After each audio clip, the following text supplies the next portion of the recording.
Boys and girls, moms and dads, welcome to Bedtime Stories, the show designed with the lovers in mind. We put you to bed, but never to sleep. The greatest love songs of all time. With my fan in the back. Where my fans at? Actually, in the back, fanning me, keeping me cool in this hot ass studio. It is I, your peanut butter brother, Dr. Al Greer, officially checking in. Also officially checking in is Barbara Jean. She is in on Facebook. So much, Barbara Jean. I appreciate you as always.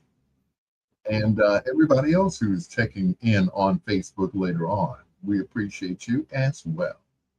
And don't forget, in our last hour, we do a little thing we call foreplay. Four songs by one of us, one of our, one of your favorite artists.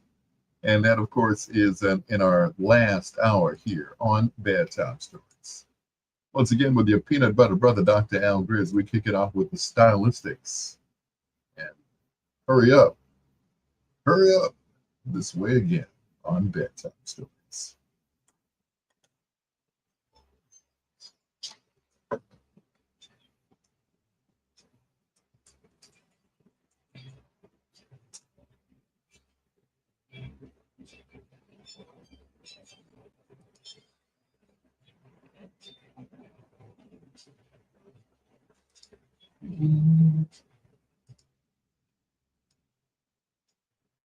Beep, beep, beep, beep, beep.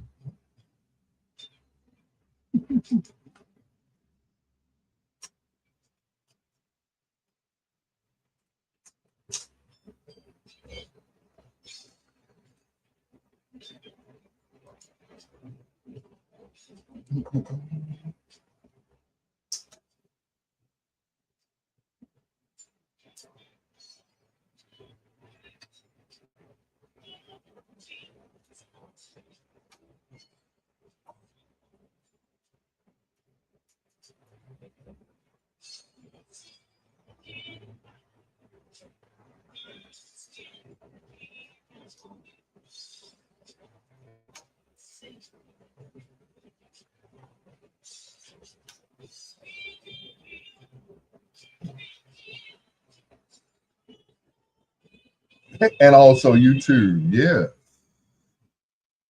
let's not forget about the YouTube.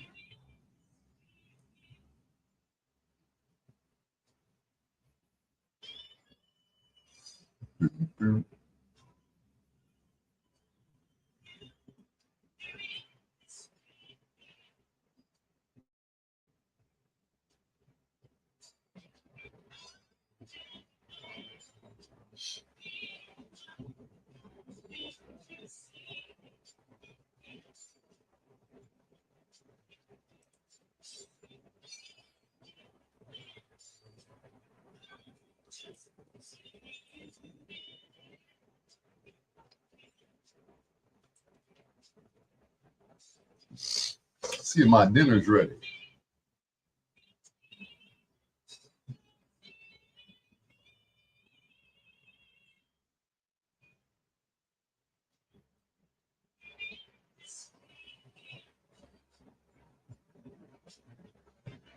Mm-mm.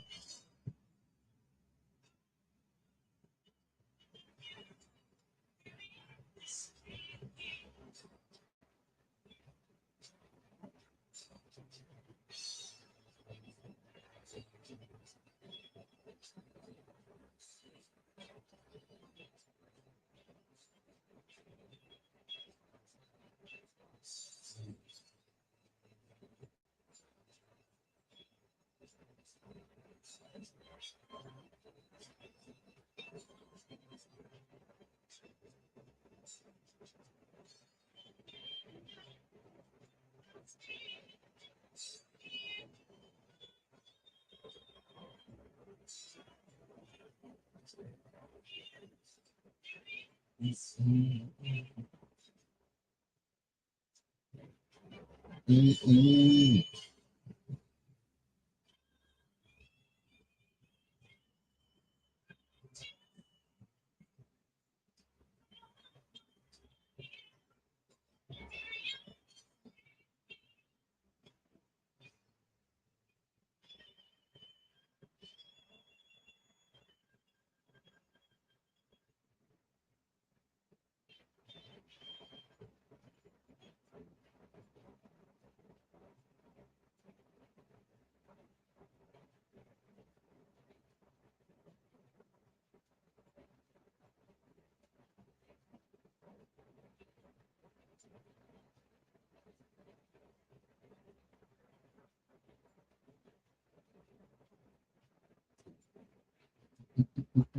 Winky.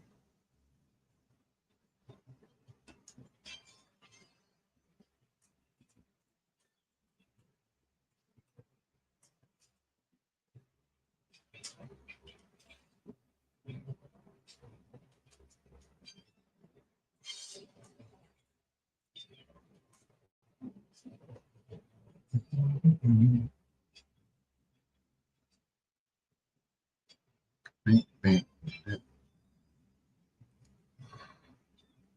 Ooh. Oh, excuse me. Miss Banks, what's going on? Hey, Winky, this is Pawpaw. Woo! And get my nap out. And it's funny, I fell asleep like almost before my alarm went off. Multitasking has been WFSD Radio.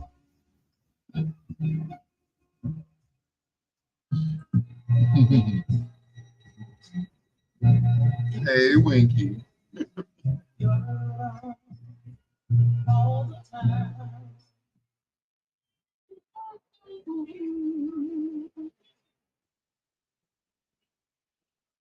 Too far in love.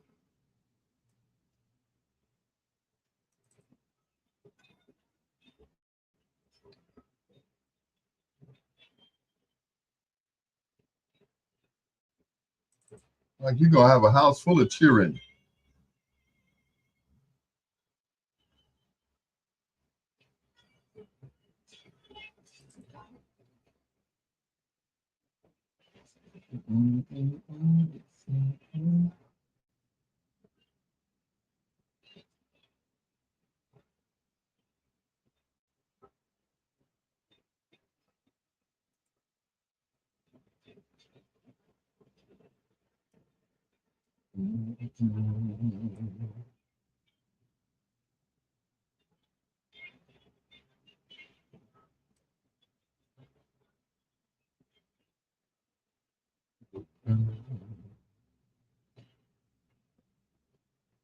I said he's so alert. That's because he doesn't know what time to go to bed yet. That's what it is.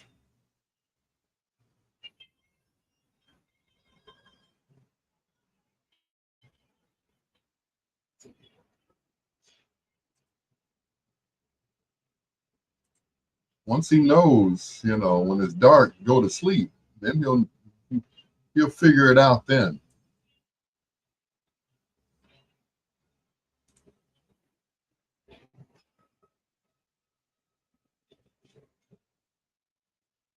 Like, am I supposed to be asleep or am I supposed to be awake?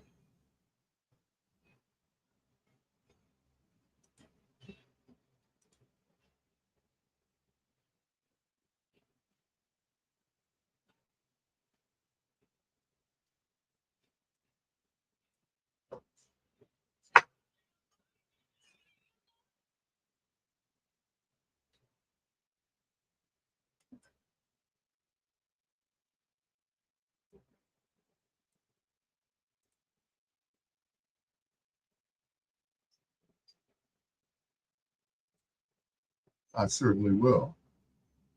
Stylistics and stop, look, and listen to your heart. Right here on Bedtime Stories with your peanut butter brother, Dr. Al Greer. Let me turn this fan down. It's awfully loud, isn't it? Hello, Lanice Banks. That is my goddaughter, aka Mama Woo Woo. She got another baby over there. Good Lord. You're going to have a daycare over there. There's a whole bunch of children. Anyway, it's going to kill me around Christmas. Just send money, right? She got a new baby. She calls him Winky. Winky? Okay. All right. Anyway, it's your peanut butter brother, Dr. Al Greer. This is Bedtime Stories, the show designed with the lovers in mind, where we put you to bed, but never to sleep with the greatest love songs of all time. There was something I wanted to tell you guys last night, and I forgot about it. And now I remembered. According to a study, they have come up with a way to reduce back pain. They put this medication. They put CDB, whatever, the oil of marijuana in this pill or this medication or whatever. And they said it may cause some side effects, headaches, vomiting, diarrhea, and of course, desire to eat some Fritos, Cheetos, and Doritos. I'll keep on taking it the way I've been taking it. Thank you very much. Since we've been playing the stylistics, let's play this one. You'll never get to heaven if you break my heart. You'll go straight to, this is Bedtime Stories.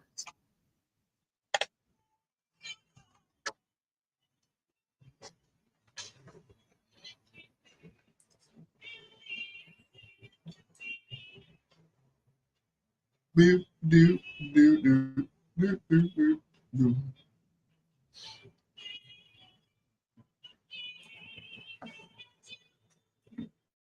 You'll never.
Mm. 2, 3.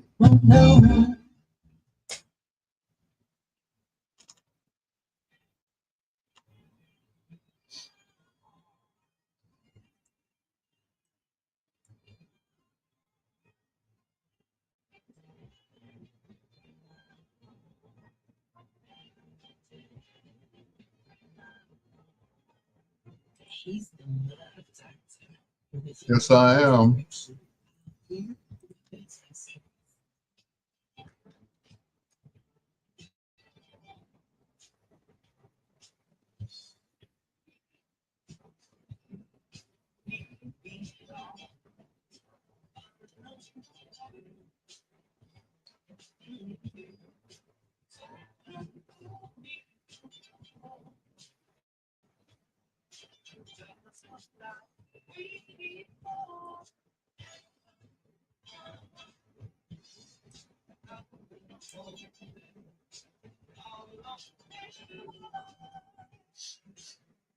Eight listeners. That will not do.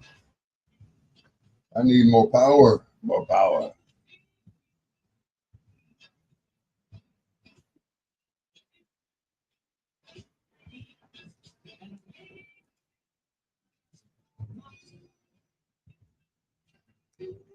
They should not put lasagna in these little bowls.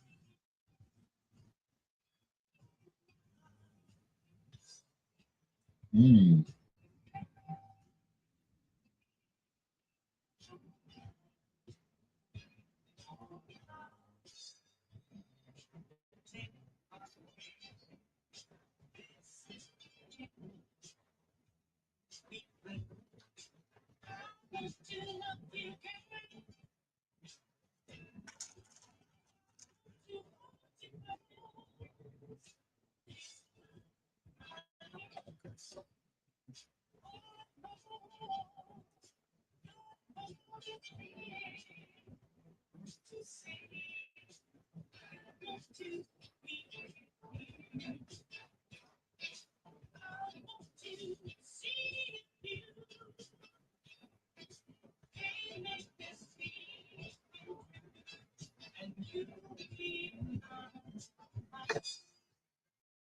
Ooh, baby.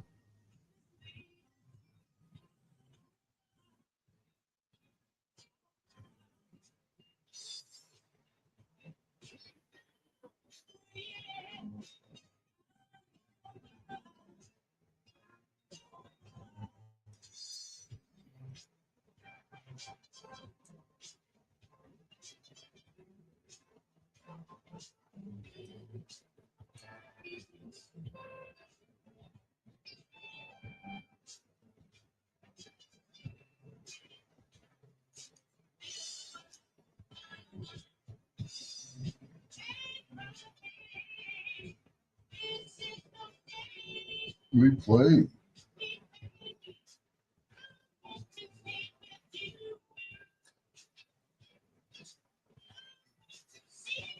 Once upon a time.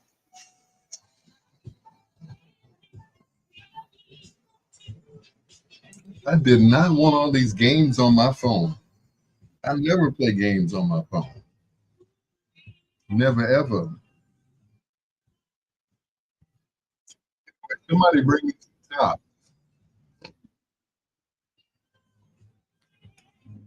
Some papers.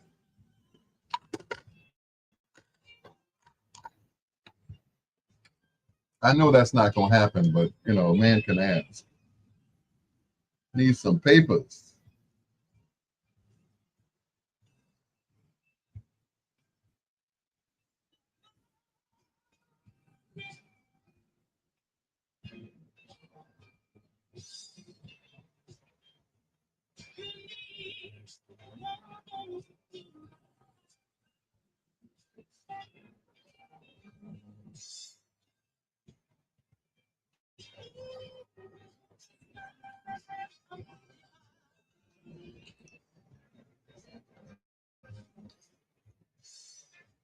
Hey Jimmy, can I start my show, please?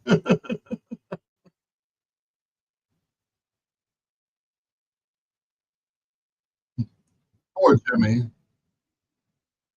This is a radio show, not a jukebox, my brother.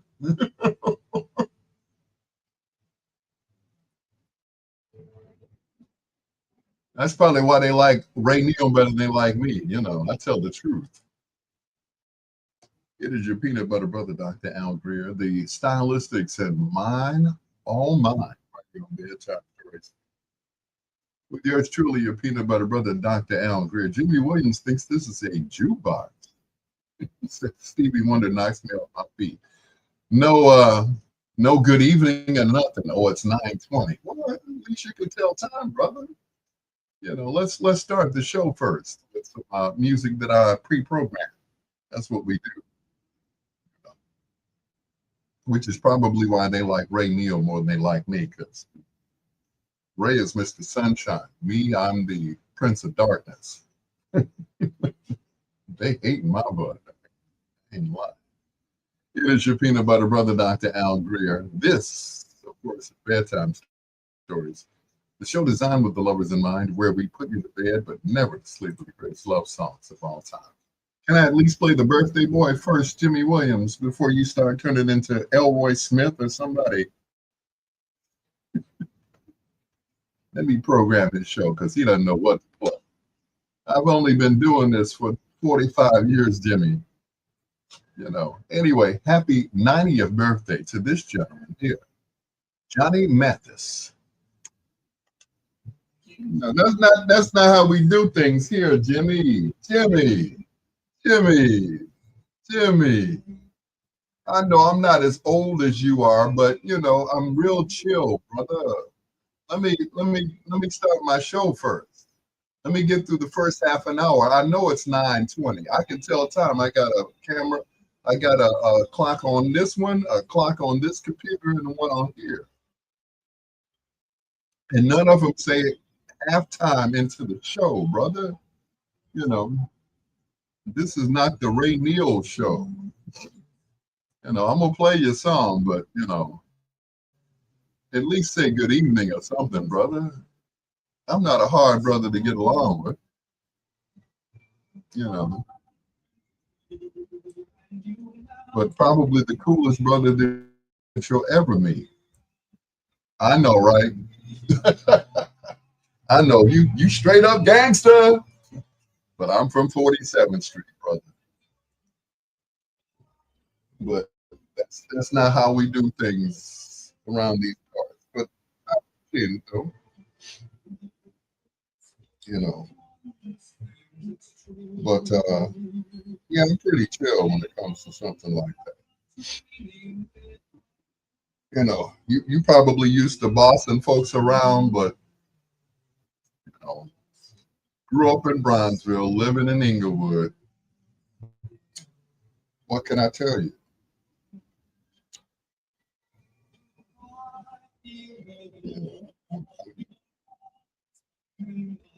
Straight up and down. Original triple OG. Okay?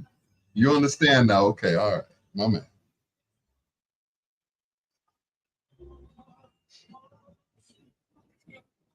I'm so gangster, I almost got shot coming in my own house one night. My son said, "Hey, you better make some noise, Pops." I said, "Oh, sorry. We don't want that."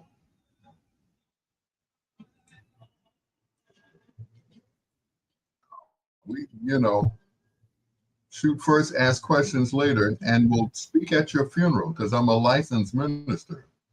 Hi, this is Tracy T, one of Al's gals. There you go. See, Kimberly said good evening. Now she can ask for whatever she wants because she's a female and she's fine. So she can have anything she wants.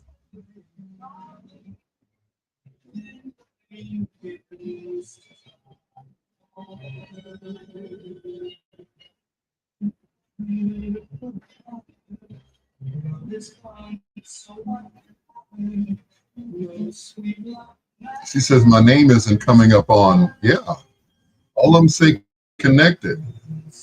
Radio station, my station, big radio station, and the WBOE. Your birthday's tomorrow, Countess. Happy birthday, sweetheart.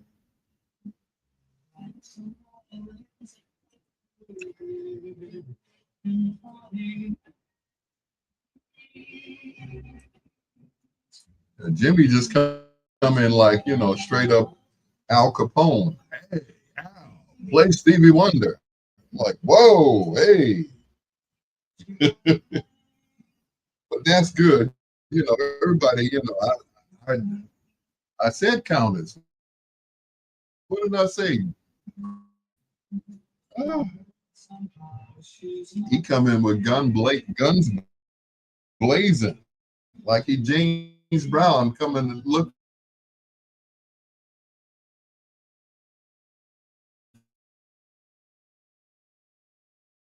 for Joe Tex.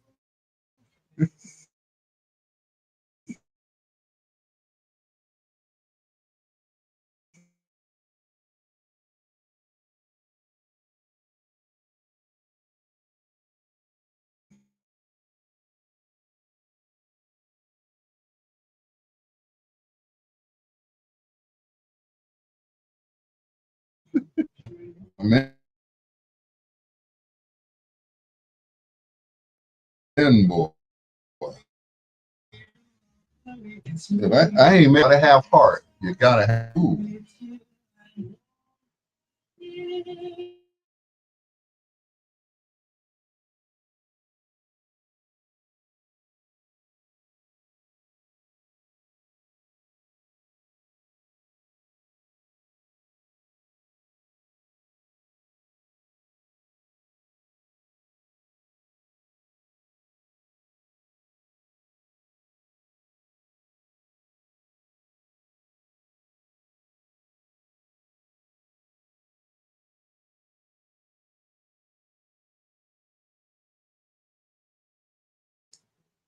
Oh, there we go. I thought they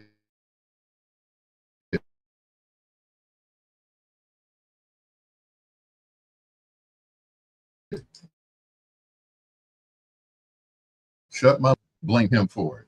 Blue blazes.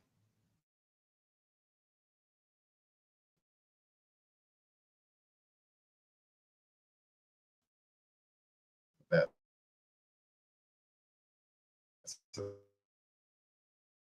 okay. I understand. You know, when you're all by yourself, and what else? Extra apps on my phone. I'm like, I'm not playing no Candy Crush. There we go.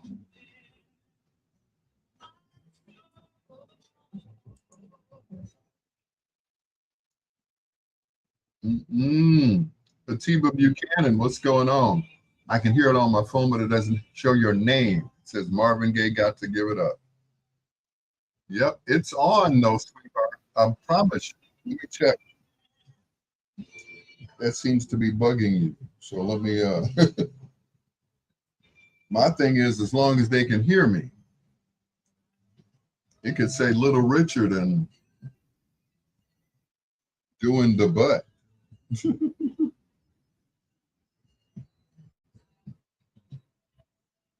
Yep, it says Doobie Brothers.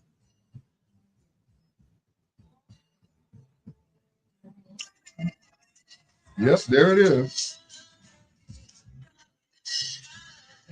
But yeah, it's stuck on Doobie Brothers. I don't know how to take that off of it. But as long as I'm playing, I guess it's okay. My encoders say that I am on Biggs Radio and WRLN Radio.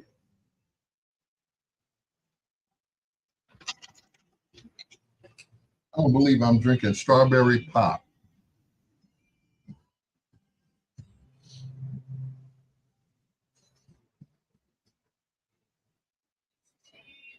Yep, it still says Doobie Brothers. Listen to the music. Uh, Probably a software error.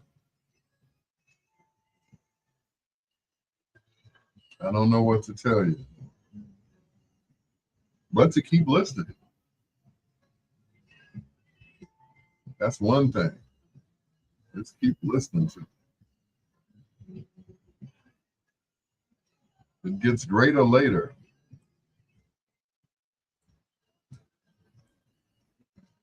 Yep,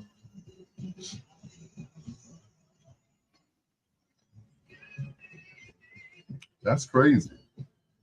Normally it does say my name. I don't know what's going on tonight. Let me call the boss lady and get on that right away. Bedtime story.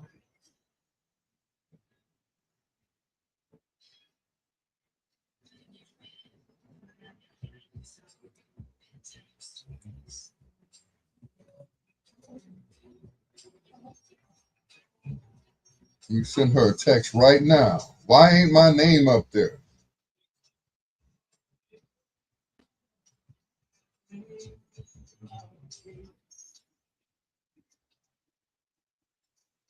Let me see now.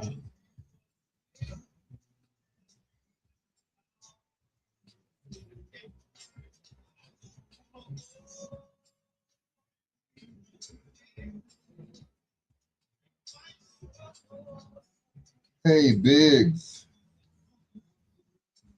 my name is not coming up.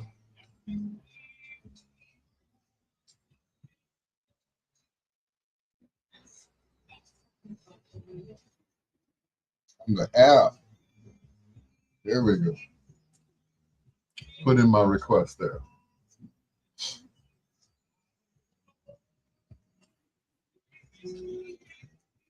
Anyway, let me eat my frozen lasagna. This is actually not bad. Next time I need to put some seasoning in it. Mm.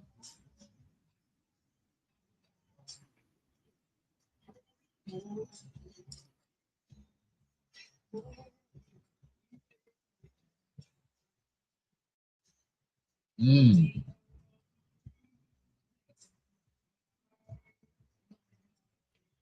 This is Stouffer's. It's not bad.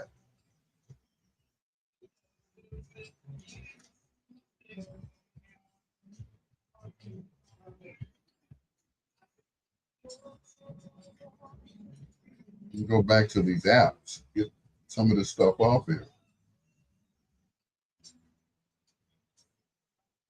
Solitaire.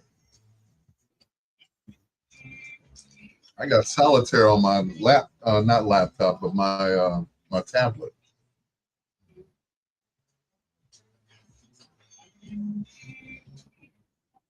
Mm.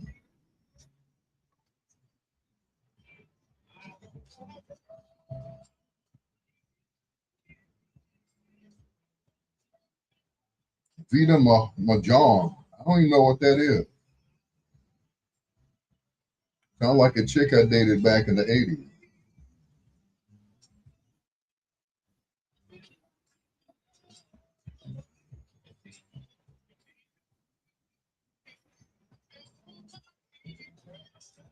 Got weather and weather bug. What's up, sis?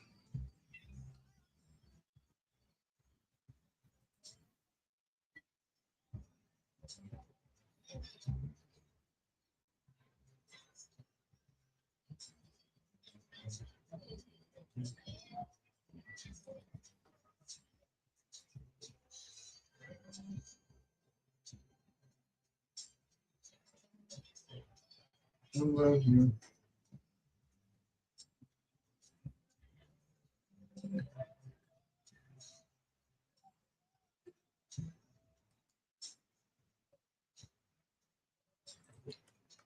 Who did it best, Jeffrey or Stevie? That has knocks me off my feet right here on Bedtime Stories with your peanut butter brother, Dr. Al Greer. Hello to Melon Davenport, aka Honeydew, and also the Countess, also known as Countess. She likes to be known as Countess. Just like I like to be referred to as the Doctor or Your Highness, whichever. It is your peanut butter brother, Dr. Al Greer. For those of you who are listening to me on Big Radio's app right now on radio.com, you notice there's a totally different name up there, but it's me. It's me, guy. It's me. I'm listening to myself. Not bad. You might have a future there. It is your peanut butter brother, Dr. Al Greer. Happy birthday to Countess. Let me not mispronounce her name. It's trouble. Here's the maestro.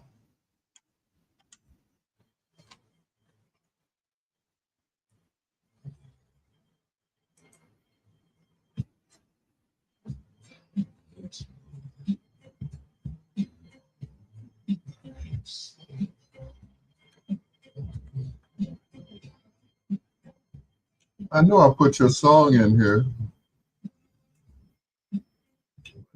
I just can't find it.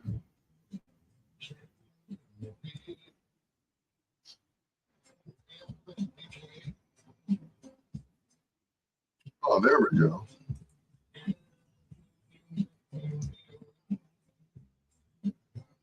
Is to be a man.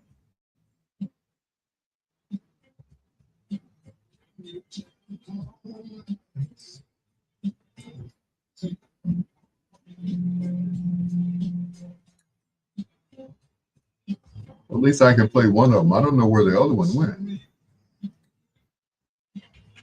Oh, that's because I played it off my phone. Oh, that's why. Now I remember.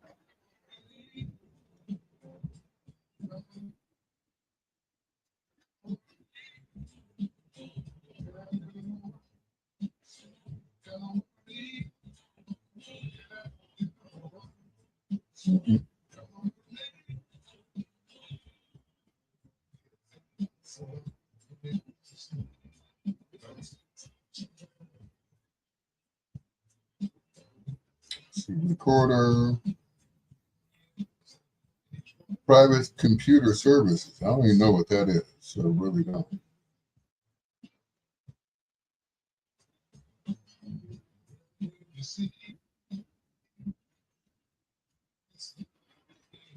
I'm back. That was easy.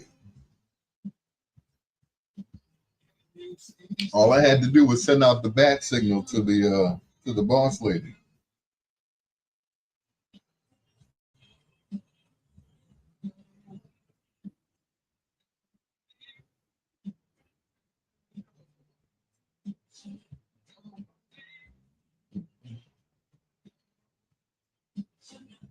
Link to Windows. I don't know what that is. Hidden objects. Don't know what that is either. Sounds like another game.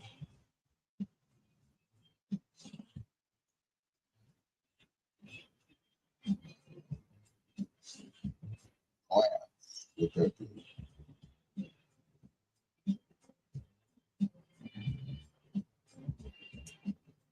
Game.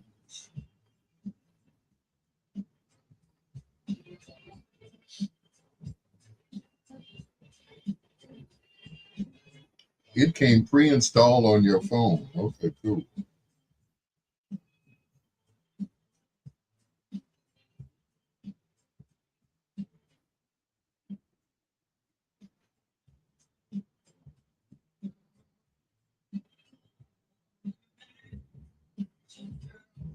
I definitely don't do Candy Crush.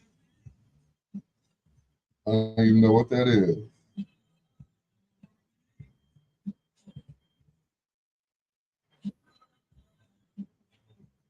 Showing up.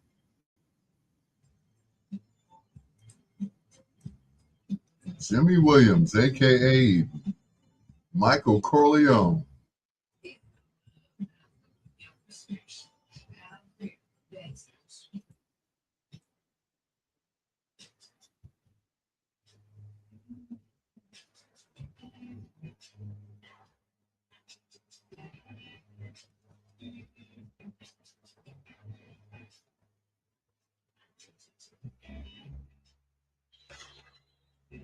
Let me go back to it, see what it looked like.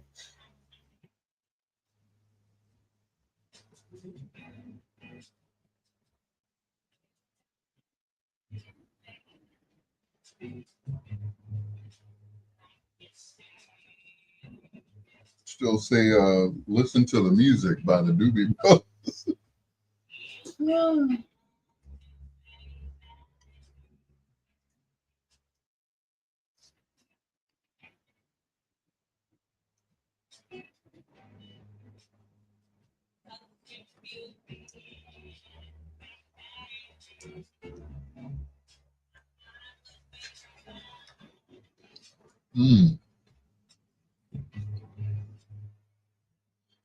I got stuff in my hair. Must be from the headphones.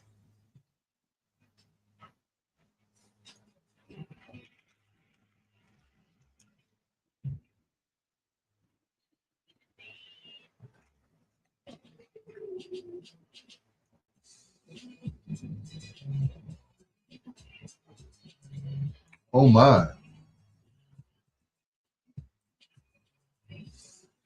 That kind of sped up there for a minute. Sounds like some of that Southern soul.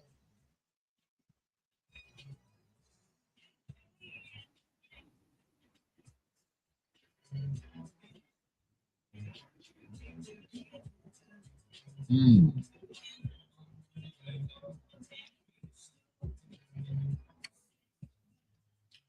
Some of that Southern soul.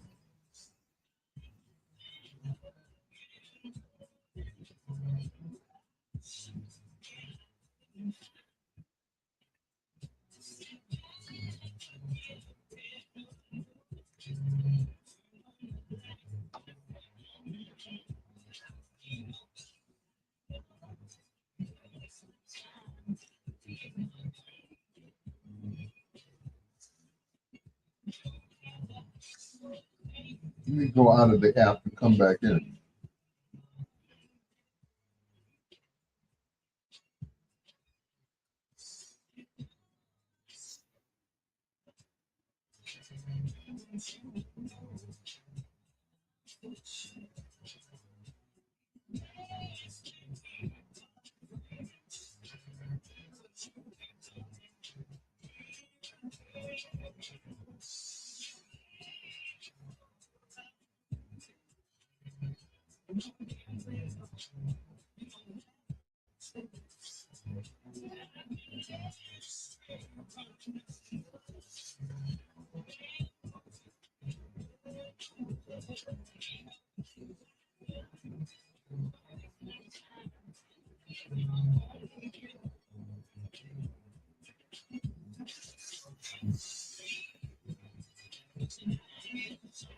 Go back into the app.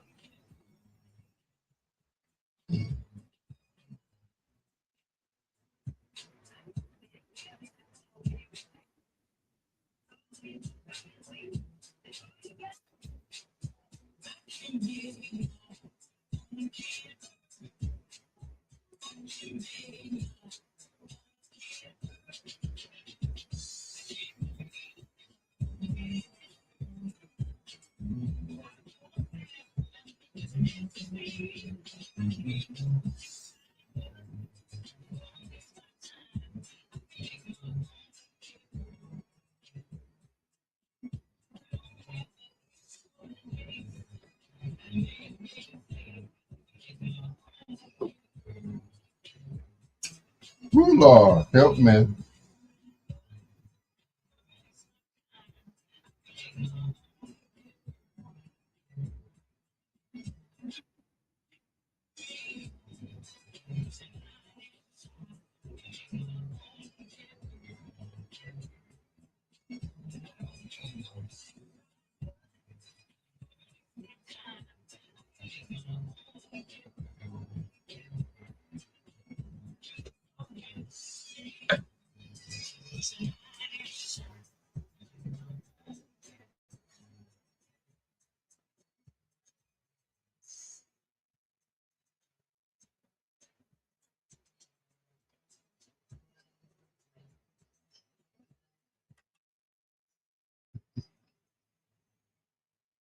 Happy birthday going out to Countess. No, this is not Sunday night and no Southern Soul tonight, but that's okay. She can make her own kitty purr. Once again, happy birthday to Countess Williams right here on Bedtime Stories. It is, of course, Tuesday night, and sometimes we do Treat for Tuesday. Sometimes we, you know, do what we call Who Did It Best. But I'm going to save another one for the next hour, okay? But right now is Roy Obieto or Ray Obito, whichever you prefer, and Peebo Bryson. This is Sweet Summer Days, which are coming to a close. But, I hope the weather stays like this at least until April of next year. It is your peanut butter brother, Dr. Al Greer, and this is Bedtime Stories. Hello, Sherry.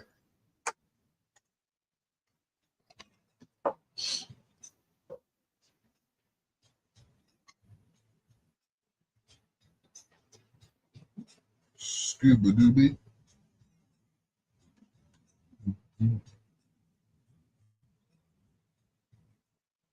Mm.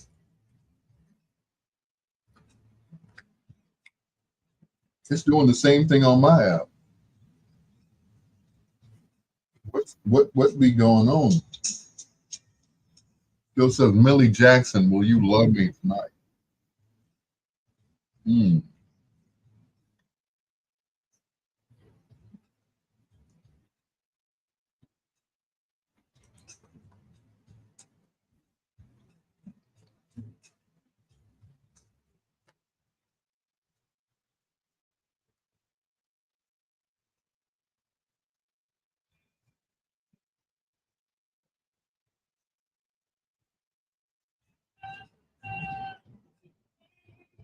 Well, that was good.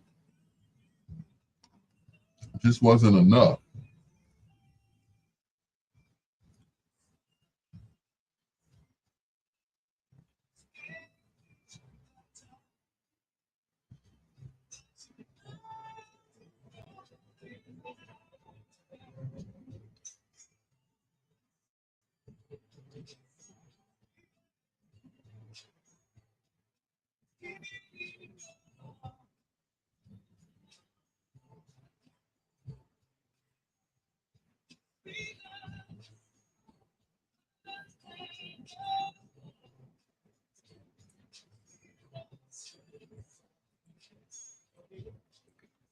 Sweet summer days. Happy Tuesday to you, Cherie.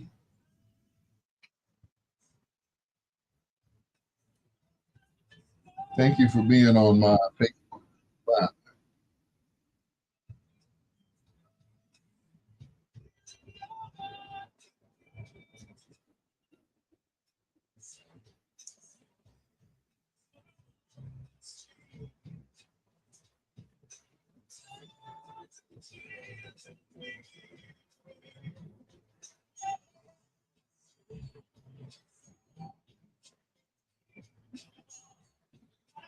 Oh no, a U.S. judge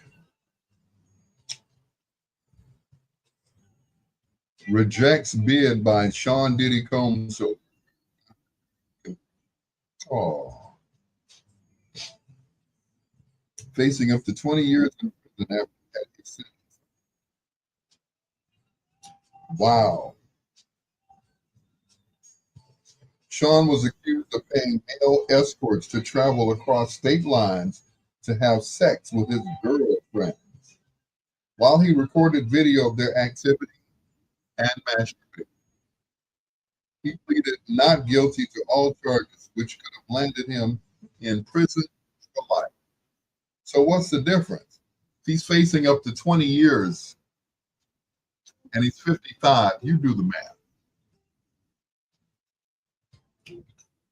Sean Combs is due to be sentenced October 3rd. Well, he's been in jail all this time, so they've been holding him.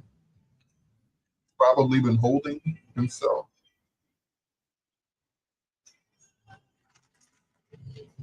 Defense lawyers had urged Submarinian in July 30th court filing to set aside the verdict because Combs did not himself have sex with the prostitutes or his girlfriends during the days long drug-fueled sex marathons, sometimes known as freak-offs.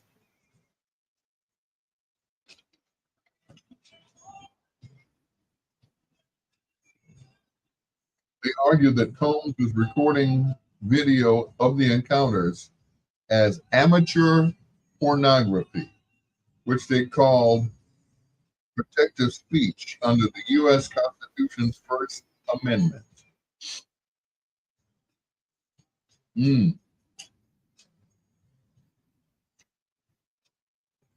has been held in the Metropolitan Detention Center in Brooklyn since September 16th, 2024.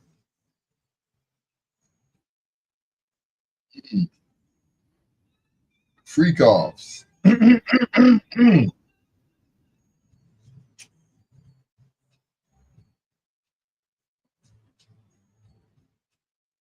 Lawyers for Combs acknowledged that physical attacks occurred, but argued there were no direct link between what they call domestic violence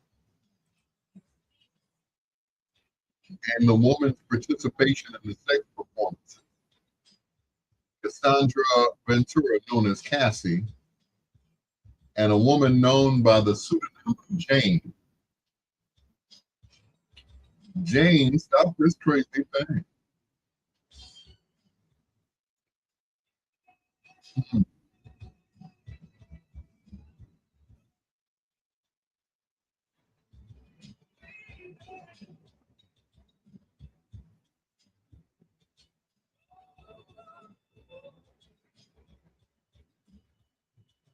Hmm.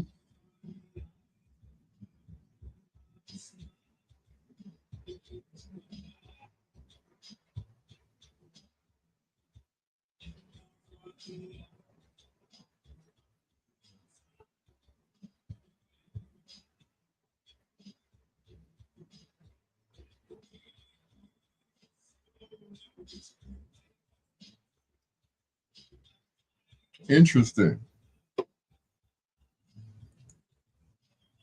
Yo, Angie. So, Lenise, so what you're saying is they should let Diddy go, huh?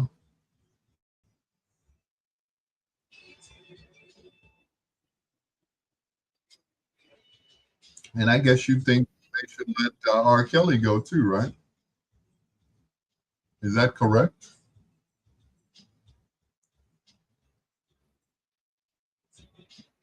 Hmm.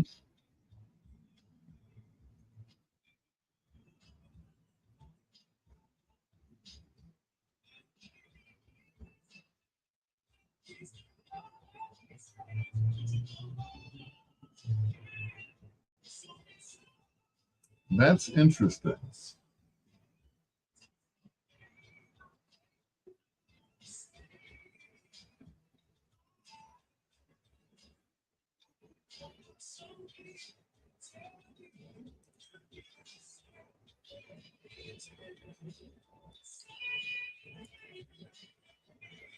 Hmm. This was something she agreed to, and they would was both into sex. She wasn't forced. Hmm. I understand. But like I always say, they're trying to make a an example. I'm only gonna say this once because if I say it too many times, they'll cut me off for saying it. But because Diddy and Kelly are black men in America with a lot of prominence, a lot of money, a lot of um, a lot of fans. Period. Um, it's because they're black men in America that they are being held because they're being made an example of. You can't do what the other people of the Caucasian persuasion do. Larry Flint, Hugh Hefner, all of these people. What did they do? You don't think? I mean, Hugh Hefner was sleeping in the bed with several women in his bed. Nobody complained because everybody was consenting adults, you know. But it's because that Mr. Kelly and Mr. Dick are black men. They, we're held to a different standard. Another example, Bill Cosby, who tried to buy a network television conglomerate. They're like, oh no, Mr. Cosby, you cannot buy CBS, ABC, NBC, and they will not throw in Telemundo for you, sir. No, but that's just it. We have arrived, but we've arrived at the back door. We are still, once again, we still are held to a different standard. You know, you know, Bill Gates and the Elon Musk and all of them, they can do whatever they want. It's gonna take, the FBI to get them, and even then, will they be treated the same way that they're treating Diddy and Kelly? The answer no. So that's it.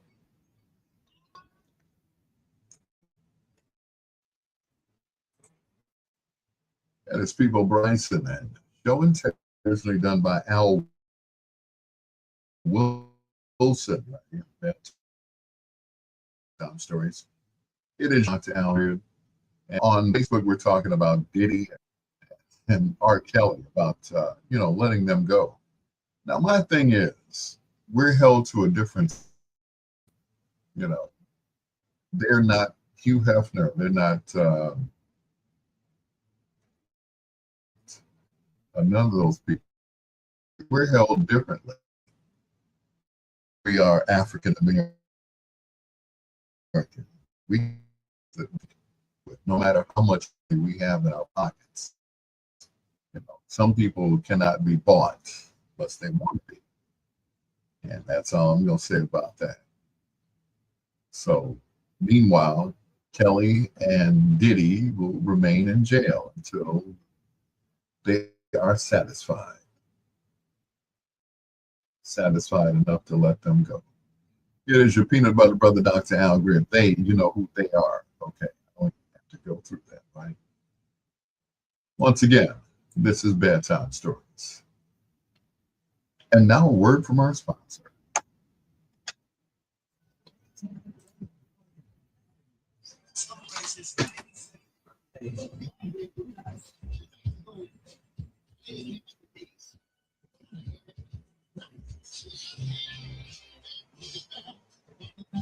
All going down on Saturday, November 29th, 2025, at the Water Street in Austin.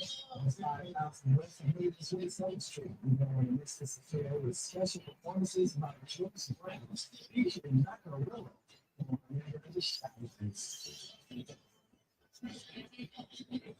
All hosted by Mr. Lee himself, Rodney Edison.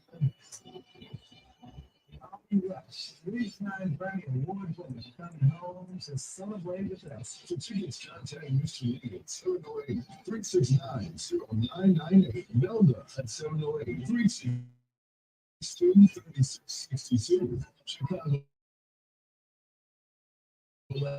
Atlanta at 773-754 Dress to Impress. And then the Ruby and Jess.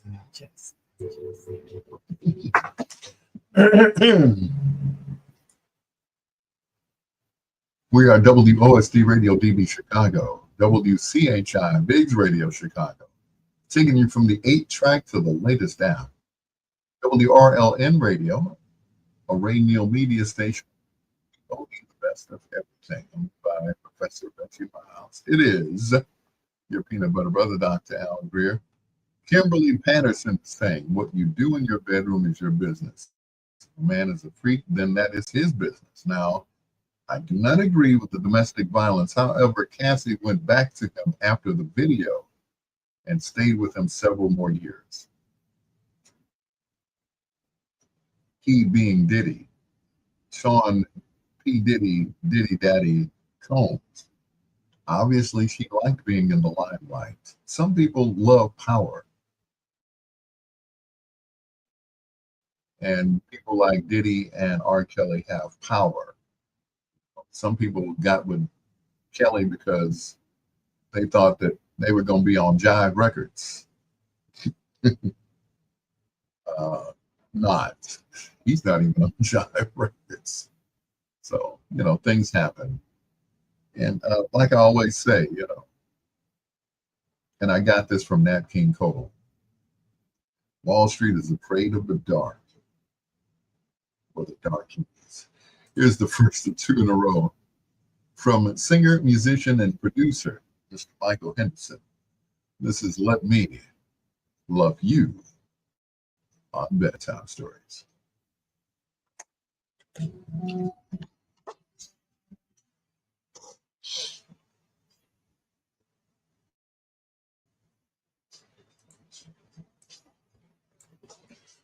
So the thing is, once again, Diddy and Kelly, they're all the wrong color for doing stuff like this. Once again, I understand what you do in your bedroom is your own business. If you want to pee on her, if you want to defecate on her, if she comes back, that means she likes it. Like they said in the episode of the Boondocks, I see pee, I move. They saw pee and they stayed. So, some people, and I guess I can kind of sort of be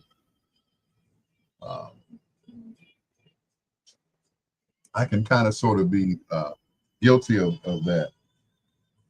You know, fulfilling, you know, a sexual fantasy.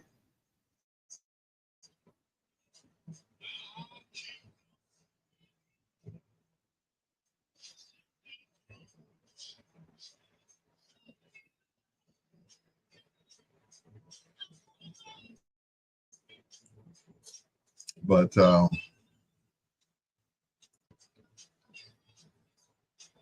you know, we all have, we meaning most men, they have fantasies, and they want to fulfill those fantasies, no matter what they are. Women, not so much. I don't know if the only fantasies that women have, I guess, is, you know, maybe to sleep with Denzel, or you know, Blair Underwood or somebody like that. But you know, we want to do weird and crazy stuff, and that's, you know, that's just us. You know, my fantasy was, or fetish was pregnant women. So I didn't care as long as it wasn't my baby. I didn't care. Um, what was another one? Well, my biggest fetish, of course, is women with pretty feet. I mean, that is the biggest one. Like, they have pretty toes. It's on. And of course, you know, big bazooms. I'm not, you know, always been a bosom guy. You know, that's it. But that's just me. You know, those are just some of my, not fantasies, but fetishes. And most men have it. You know, they can't perform unless the woman's butt is huge. You know, big as a Mack truck. When she backs up, you hear That's what they want. You know, it doesn't do it for, you know, a regular size, but you know, it's fine by me. I'm just saying. But you know, they we like little skin girls with long hair. That was, we didn't care if they had breasts or not. To me, it was a fantasy because I never found any woman who looked like that. Never, you know.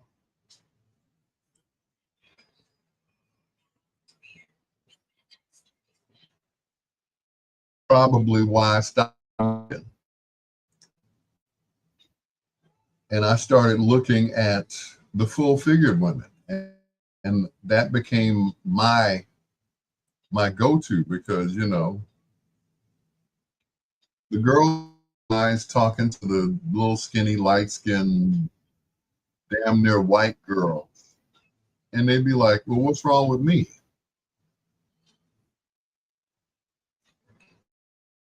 And there was nothing wrong. It's too much information, but I'm just saying, to me, that's what, you know, I'm sitting there talking to the so-called fat girls, and they'd be crying because the men wasn't giving them any attention. As soon as I started dating big women, all the guys were like, "What's up with you, bro? What's with the big girl?" I said, "Oh, that ain't what you like." Tea. So therefore, you know, if it ain't your cup of tea, then don't try to scald your tongue on it.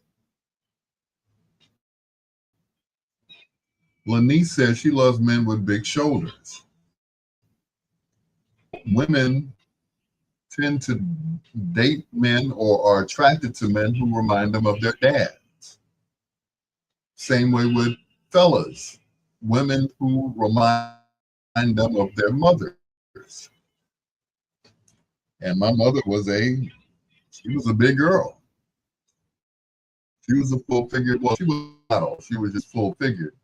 She was an average sized black woman, breast and a butt. She was just nice back then, you know.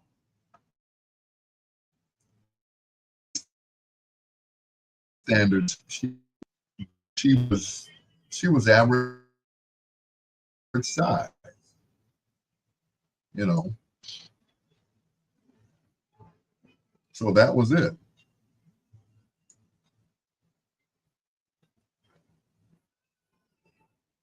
Let's see, visual effects. I guess I can't change it while it's on. Too much resolution. But you know, once again, so I had my pick of the litter because the guys didn't like the fat girls. So I'm like, okay.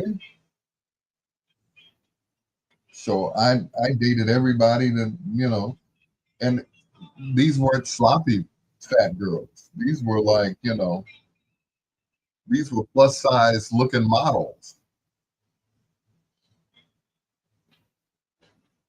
That was the difference.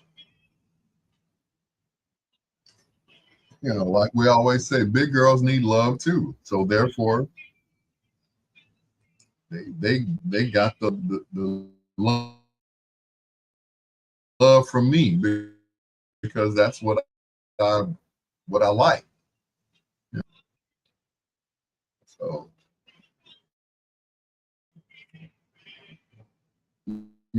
girls,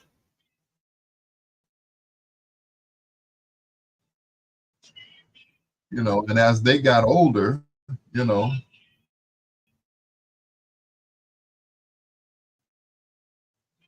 from school, so when I married her, she wasn't that size. I said, but you're still married to her.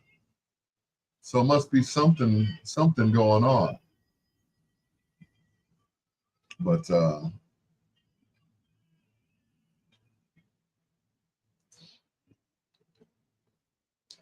well, them girls with them pretty feet, they can get whatever out of me. They could get it.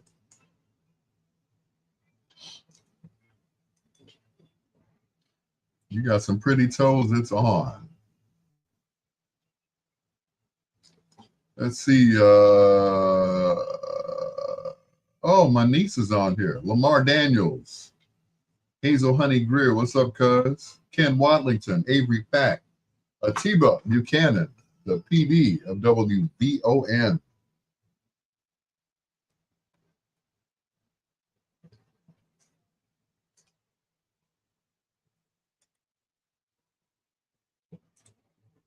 Michael Henderson and Be My Girl, a song that he wrote, and he gave it to the Dramatics, and they made a hit out of it as well.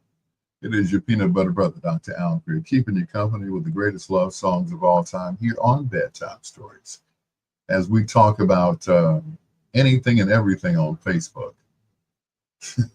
Anything and everything. I was told that I was, giving too much information there when I said what type of women that I like. I'll just put it to you this way. I don't like a lot of women. I like a lot of women. Yeah. I like those full figured models, I would go to a fashion show for what is it? Like Ashley Stewart woman or whatever. And I'd be sitting up front, boy, hoping that one of them would fall in my lap. I might get crushed, but oh, what a way to go. What a way to go. Here's One Way featuring Al Hudson, Lost Inside of You. This is Bedtime Stories with your peanut butter brother, Dr. Al Greer.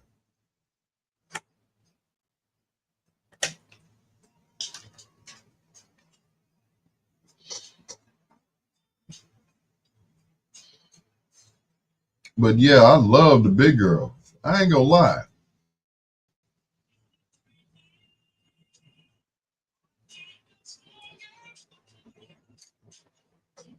and ain't nothing wrong with it. You know, women that worry about their weight are trying to attract a certain kind of guy. I get that. You know, they're trying to attract someone, and that's cool. You know, I think I'll lose weight because, you know, I think guys will like me better if I'm smaller. You know, and my thing is go for it.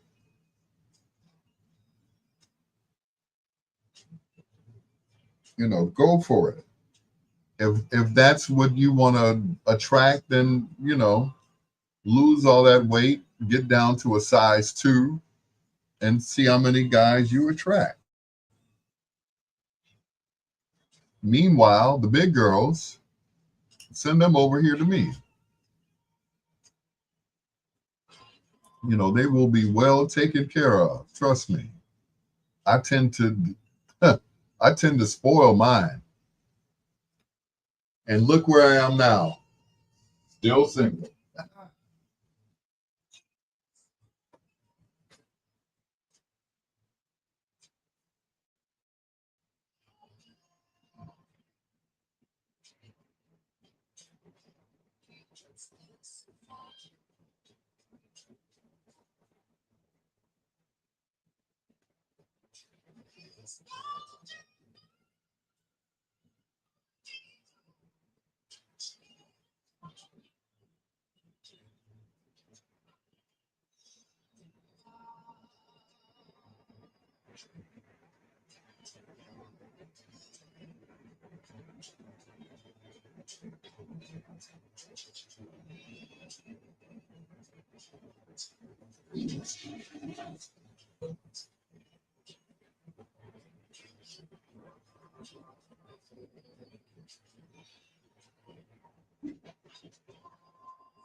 Mm-mm. Yeah, guys that say that they don't like big girls, they're in denial. I don't mean that river in Africa. They're in denial because they think their boys are going to talk about them. That's what they think, that their boys are going to talk about them.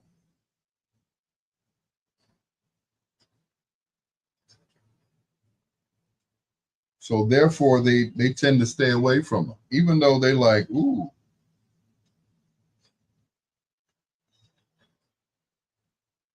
you know, they're attracted to them. Lizzo, for example, she lost weight. She was cute before then,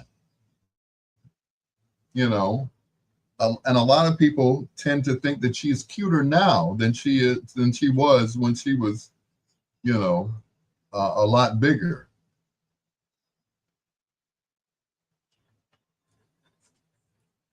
So now she, you know, she fits in the mold.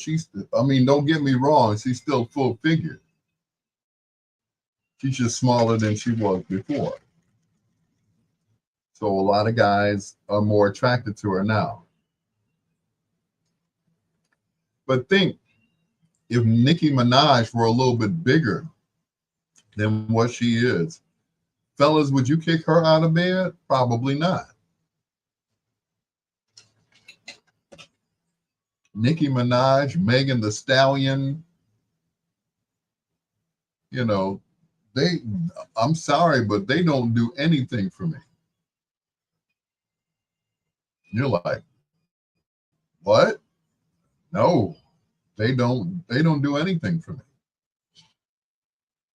You know, once again, if that's what you like, then continue to like what you like. But don't criticize me. Don't hate me, you know, because I'm sitting over here in a wicker chair with all the big girls around me. And you got all these skinny women. I'm like, okay, I can push 2 of these together two skinny women together and make one big girl, right? I'm just saying,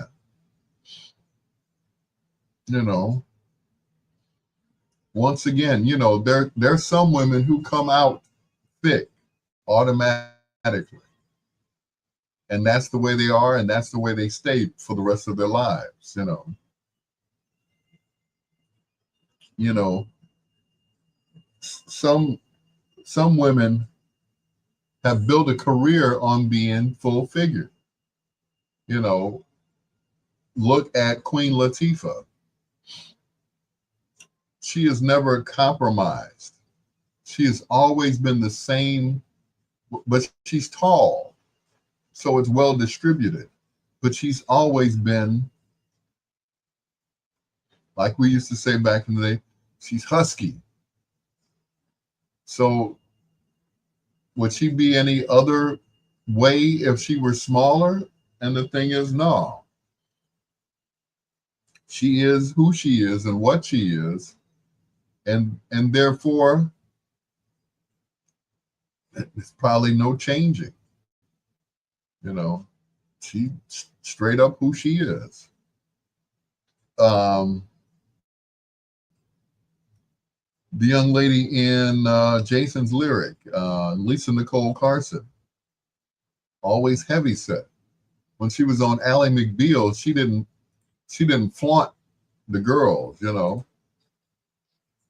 But in the movie, Jason's Lyric and Eve's Bayou, she has ample assets, and therefore she, pretty much used that, or the producers and directors used that because of the way she was.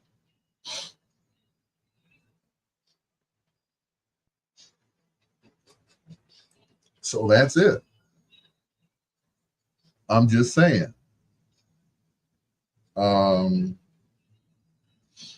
Who else was big the whole time? I can think of a lot of women who built their careers on being full figure.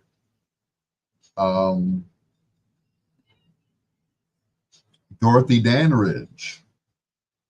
She was an average sized Black woman. She had hips, she had breasts. She was an average sized Black woman. That is an average sized Black woman. If that was on a white girl, that would be, oh, what's wrong with you, Becky? you must be eating those ham hocks or something, Nell Carter. Would Nell Carter have been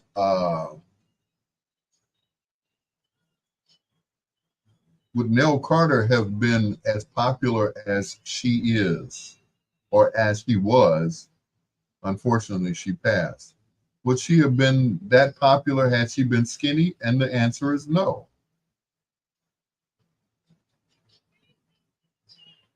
She would not have been. That role was written for her as a big girl so that they could play off of it. It was like the what can I say, the 70s mammy role. So they needed somebody to play that, and unfortunately she passed on. That's My Mama. That was Teresa Merritt, I believe. Her and What's Happening, the lady who played in What's Happening. Both, I think, one, the mama in What's Happening, she played Eveline in in The Wiz. She was the one that was singing, "Don't nobody bring me no bad news." Had she been skinny singing like that, it wouldn't have had the same effect as, imagine Diana Ross belting out, "Don't nobody bring me no bad news." Jennifer Holliday, who played Effie in the musical of Dreamgirls. That's what they were looking for. A big girl who could belt out a song. Since then, Jennifer has lost weight, but she'll always be remembered as Effie in Dreamgirl. Belting out, I'm telling you.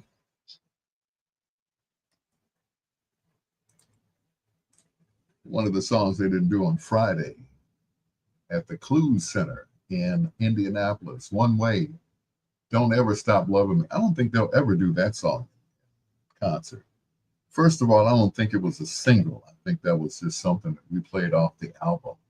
Because, back in the day, we couldn't wait to get the albums home, bust the plastic open, put the record on the turntable, put the needle on the record, and play it. We couldn't wait. Some of us still have a vinyl collection. Me, not so much anymore. All mine is digital now, but most of them are off the records. So, hey, what can I say? There's your peanut butter brother, Dr. Al Greer. Coming up in our next hour, it's Foreplay. But right now, a song that they did not perform on Friday, talking about Lakeside. This is Say Yes on Bedtime Stories.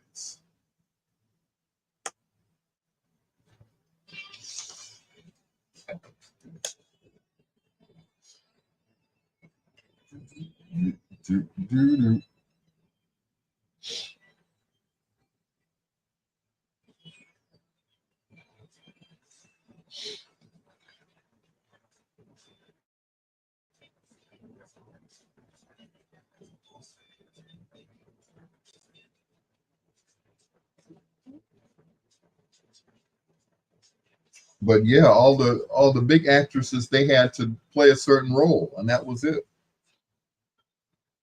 You know, with the character of Sophia, played by Oprah Winfrey, would it have been as funny if somebody else smaller was playing that role? And the answer is no.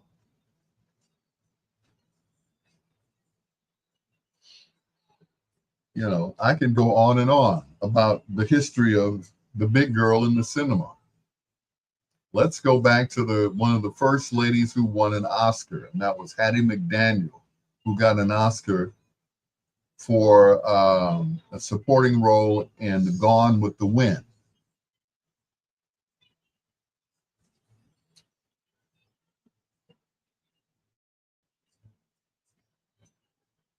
Shall I go on?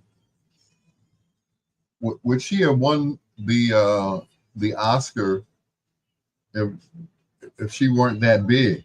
And probably not. They may have felt sorry for her, so therefore they went ahead and gave it to her. They didn't feel too sorry. They didn't want her to sit with the other folks when she got her award.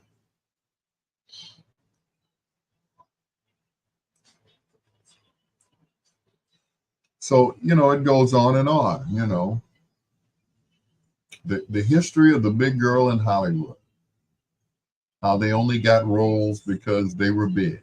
Well, everybody else got roles because, they fit the mold, they fit the character that they were looking for. Sophia. If Sophia was skinny, would it have been the same? You ain't nothing but a skinny heifer. Ha, ha, ha, ha. I said, fine by me.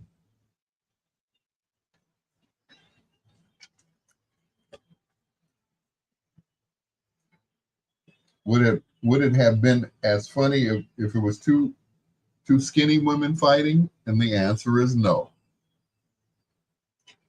It would not have been as hilarious.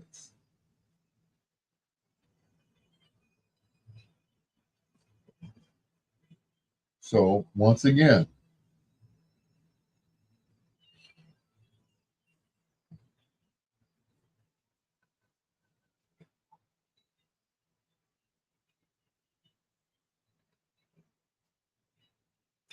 and a lot of women, they lose weight because of health reasons. And I get it.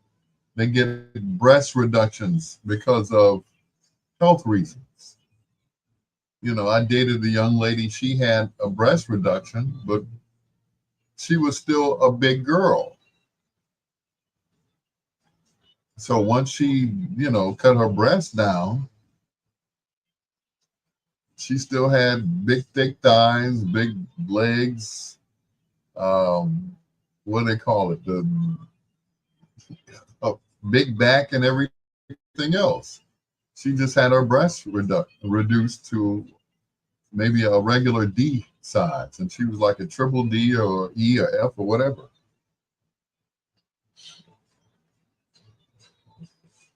And she told her sister, who was equally as endowed, she said, "Don't get the surgery because I was laying on the table for 8 hours during the surgery." She said, "So don't do it, you know, unless it's for health reasons. Ladies, get a better bra. That's all I can tell you."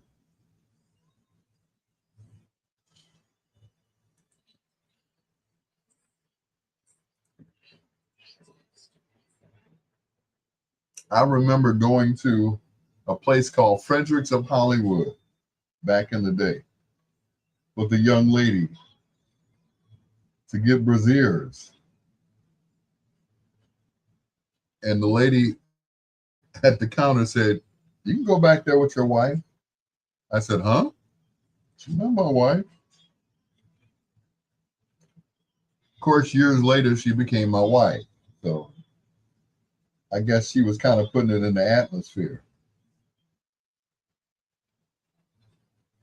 So, but yeah,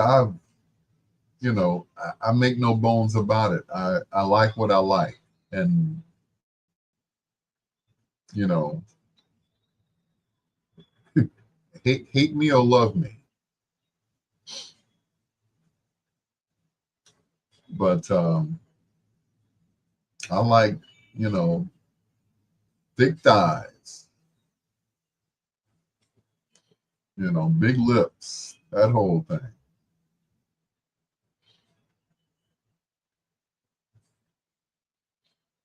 But that's just me. Don't hate me because you ain't me.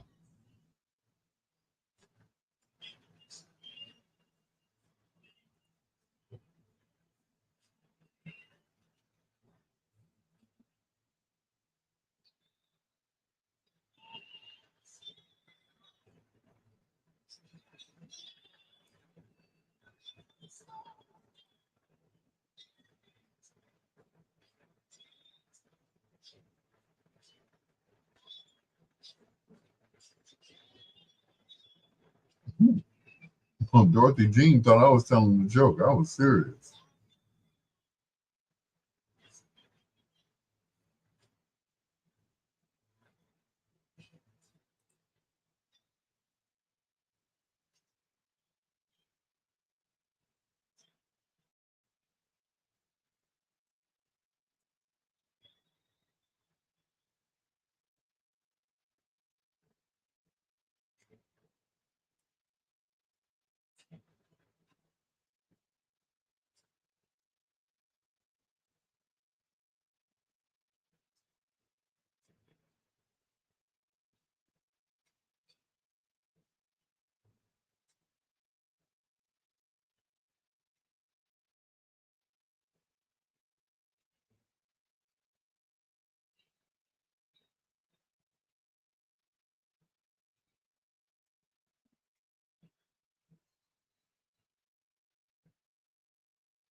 Is the government shutting down at midnight, or did they work it out for the time being?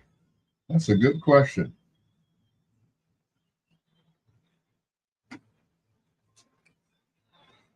Dorothy Jean, good evening. Guess she saw my message on Facebook and thought that was hilarious. I was serious. I'm like Bobby Womack. I'm looking for love.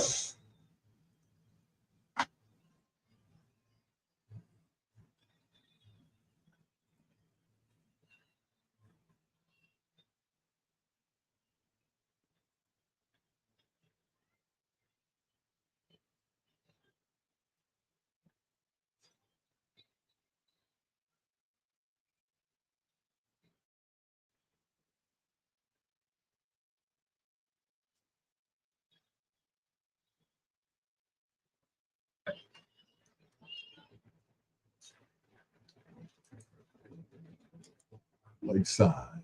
And I need you right here in Bedtime Stories.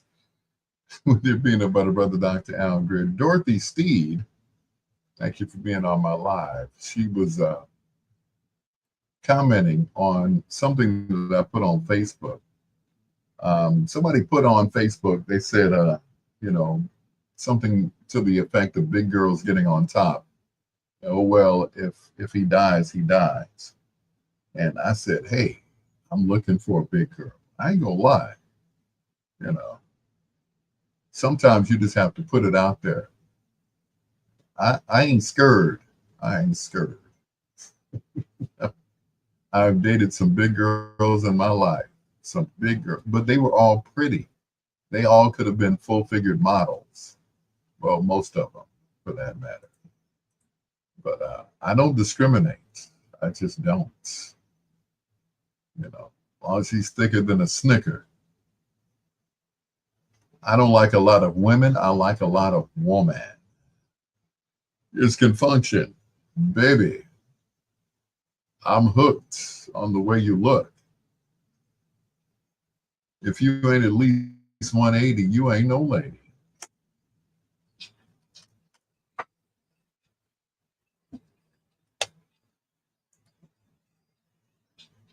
Are you ready?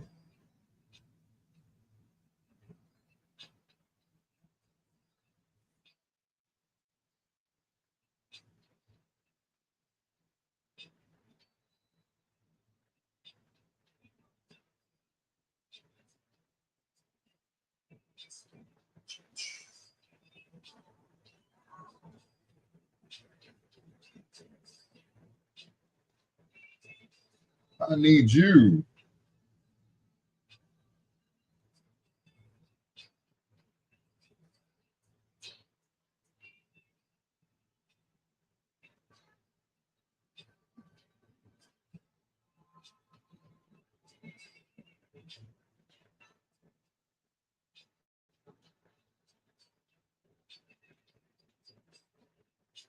Yep. If you ain't at least 180, you ain't no lady. You just in training.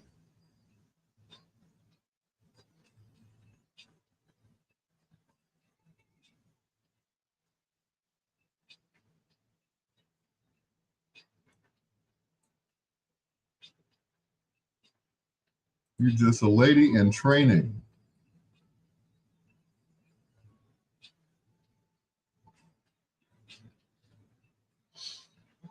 I mean, Sherry Shepherd may have lost weight, but she's still a full-figured little plump girl. And I'm still crazy about her. And Sherry could get it. Sherry's from Chicago.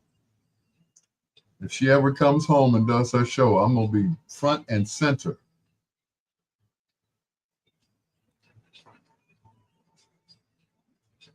You best believe I'm going to be there.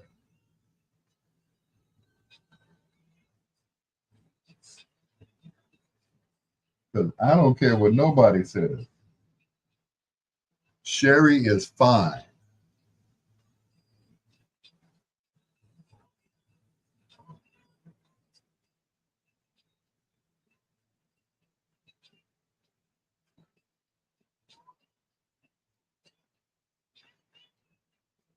Well, they say a dog don't want a bone, huh?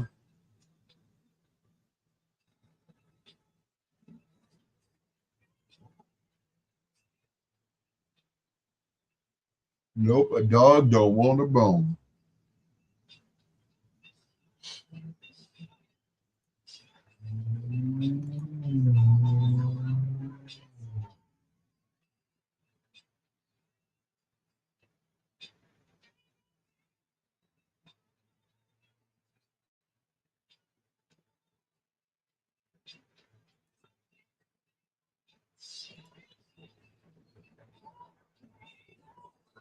Ooh, baby.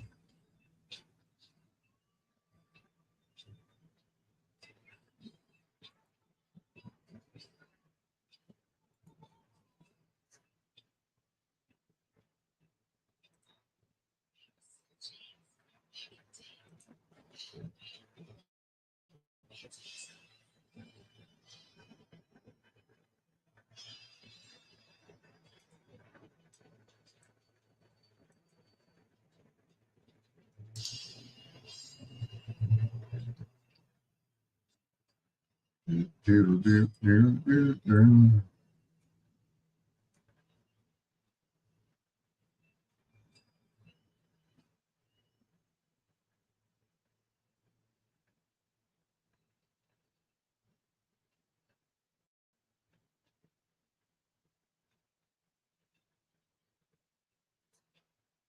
Yeah, the government can shut down as long as they send my check tomorrow.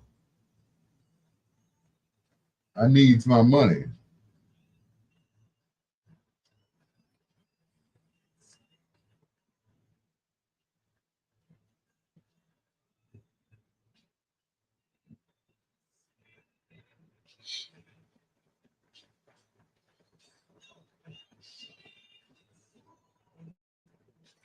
Trying to find someone.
Someone.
Someone.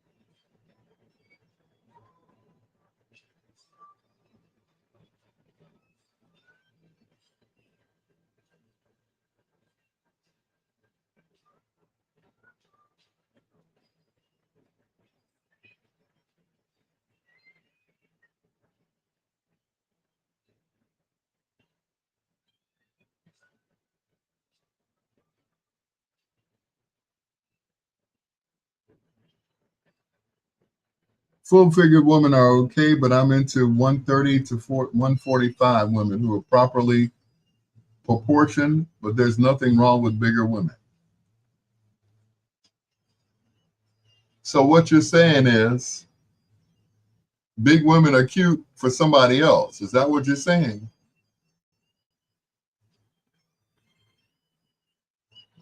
Sounds like a backhanded compliment, you know? They're okay, but I mean, they look all right, but this is what I like. No but.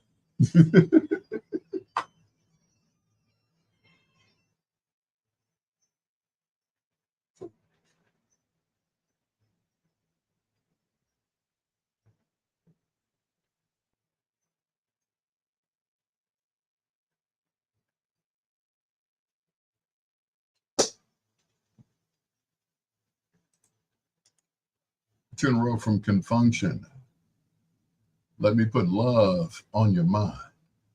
Jerron Williams said full-figured women are okay. Let me say that again. Full-figured women are okay, but I'm into 130 to 145 pounds. Women who are properly proportioned, but there's nothing wrong with bigger women. And that's fine if that's what you like. But if there's a woman out there that is at least 5'8" or taller, that weighs that much, then she's skinny to me. She's got to at least be 150 to 180 if she's that tall. But if she's short, like 4'11" or something, no, then that's unhealthy. I'm just saying. But that's your preference. And I got to respect that. You like the little girls, and that's fine. But I like big girls, and I cannot lie. Those other ones can't do anyway. Who did it best? After 7 or Hall & Oates? Here's Sarah Smile on Bedtime Stories.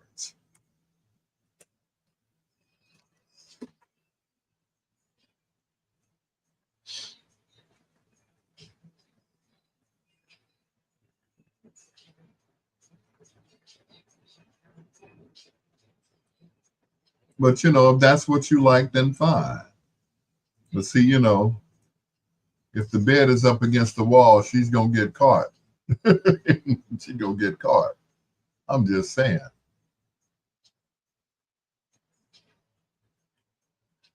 But I feel you, my brother.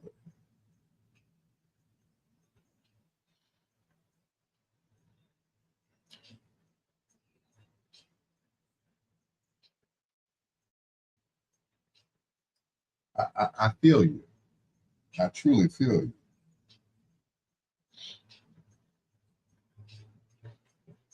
If that's how you get down, then go ahead. Get down. I ain't mad at you though. Average height 5'3". Okay. But once again, I like my girls with curves. Curves that work my nerves. I'm just saying. You know.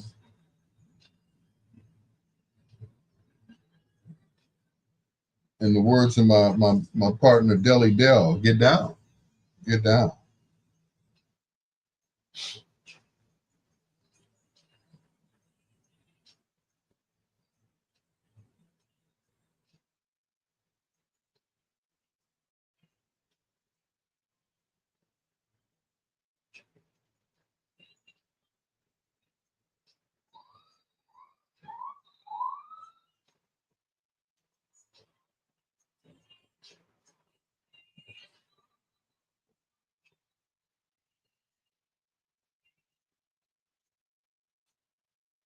If that's what you like, keep liking it.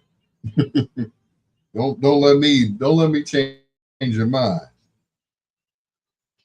But if I had a choice between Holly Berry and Lisa Nicole Carson, it's Lisa Nicole Carson for me.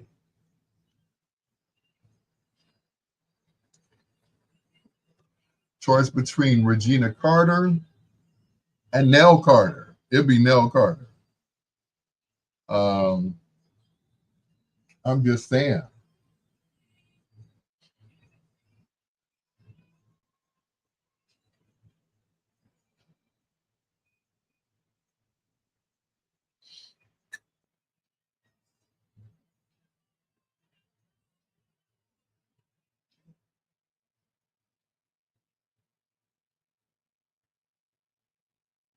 you know,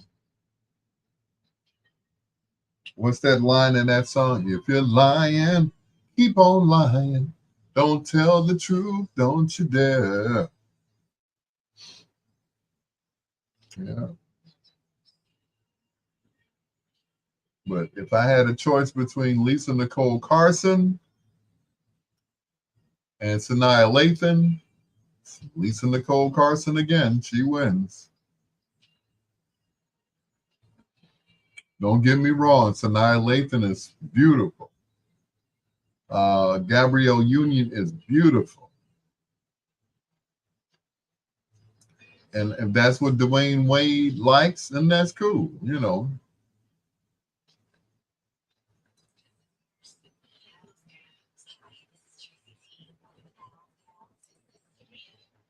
I just need mine a little bit, a little bit thicker. That's all. That's all I'm saying.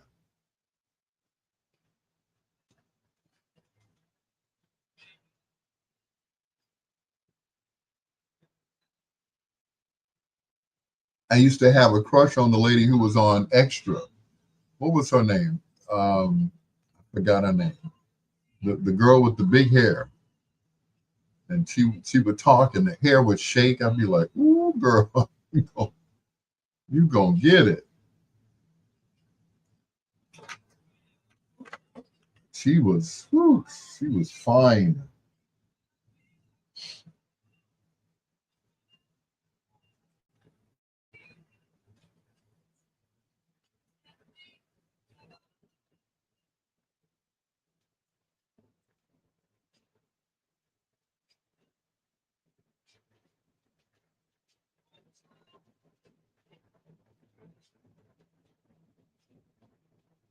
Yeah, if that's what you like, keep on liking it.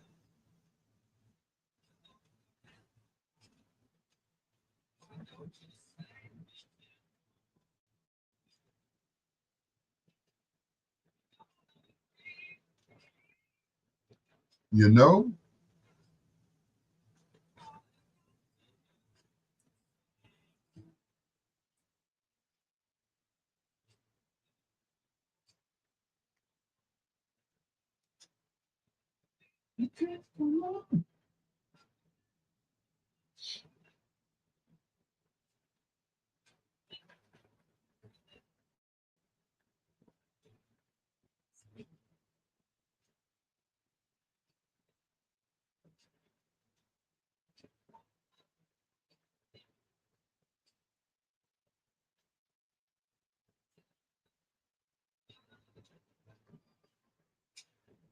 let's see. Oh, whose birthday today? Sissy Houston.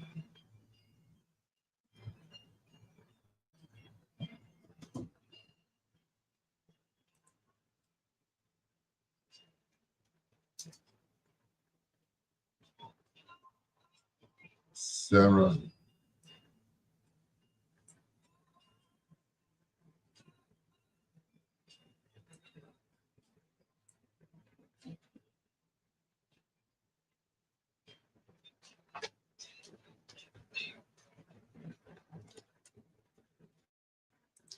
Who did it best? Hall and Oates or After Seven?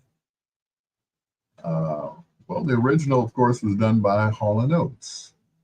I think Mr. Hall wrote it for his wife, Sarah Smile. It is your peanut butter brother, Dr. Al Greer. It is a shame that those guys broke up. No more Hall and Oates. Mm. Oh well, things things happen. Maybe they'll get back together. Just I don't understand. They've been together since, but things happen. Most couples they break up. Not saying they were a couple. Don't let me start any rumors, okay? Foreplay is next after Quincy Jones and James Ingram on Bedtime Stories.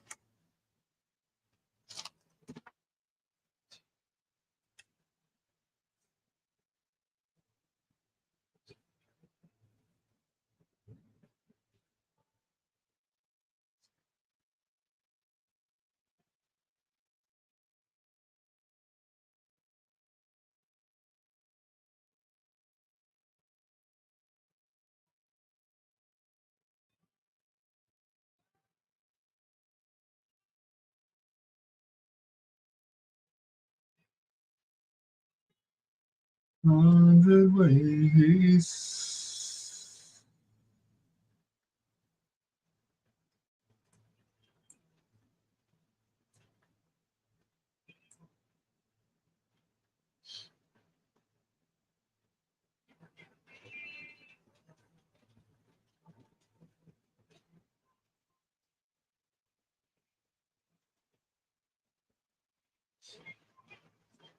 In a mind.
Find 100 ways.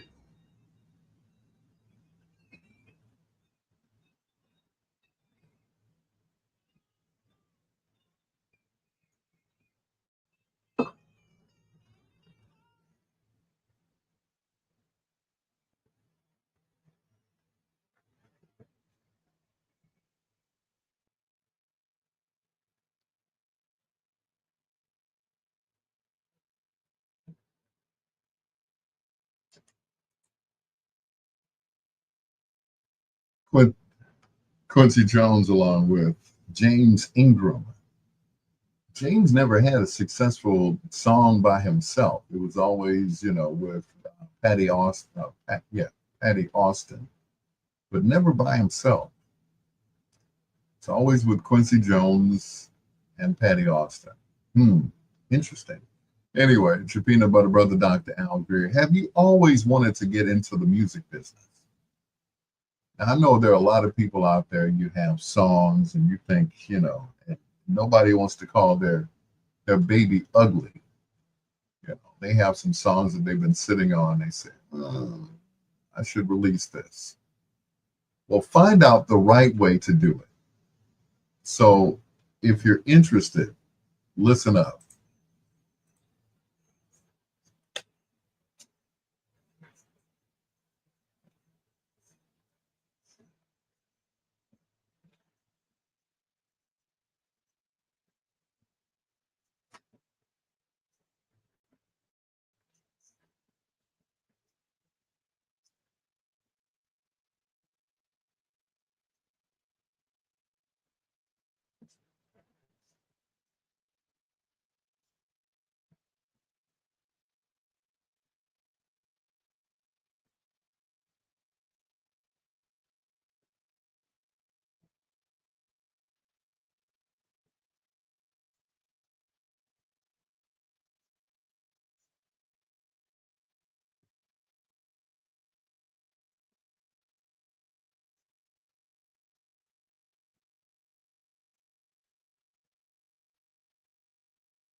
Still interested? Well, do what the man said on the commercial. We are WOSD Radio DB Chicago, your home for old school and dusties. WCHI Biggs Radio Chicago, taking you from the 8-track to the latest app. WRLN Radio, a radio media station, and WBOE, the best of everything. It is time for foreplay. This young lady is celebrating a birthday today. She's from right here in Chicago. She lived not far from where I stay right now. And she used to sing with a group called Side Effect. She was the only female in that group and decided to go solo, which she should have done in the first place. But got a great voice, great personality. I don't know why she hasn't gotten further than what she was, but hey, she to me is definitely a legend. Tonight we feature in foreplay Mickey Howard on Bedtime Stories. Happy birthday, Mickey.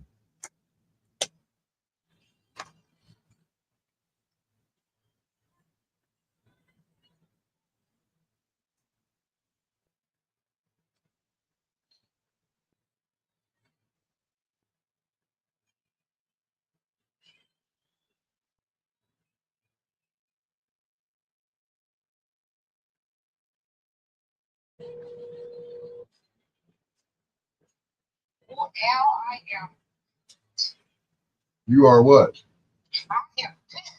What happened? No, what?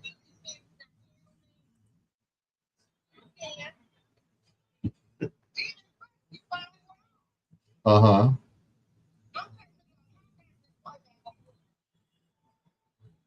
I don't know. I did briefly because I was on the air. That's okay. Who's sexual harassing who? Oh, well, yeah.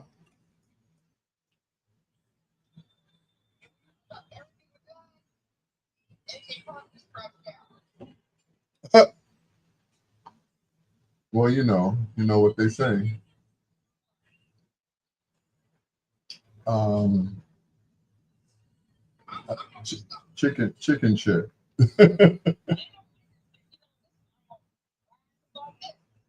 Of course you are.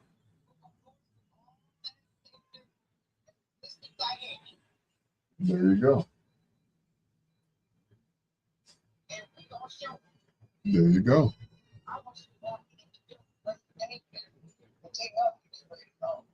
I hear you. I can't wait. I can't wait.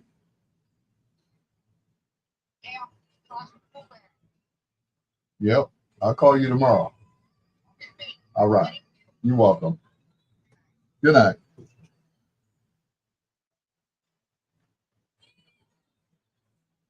AJ Parker.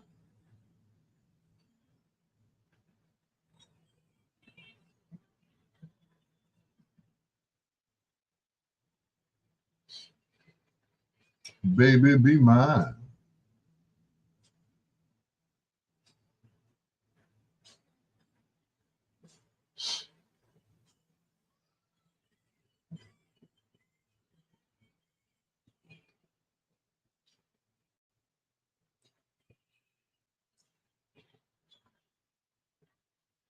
I am sweating up a storm in here, and I'm sitting still.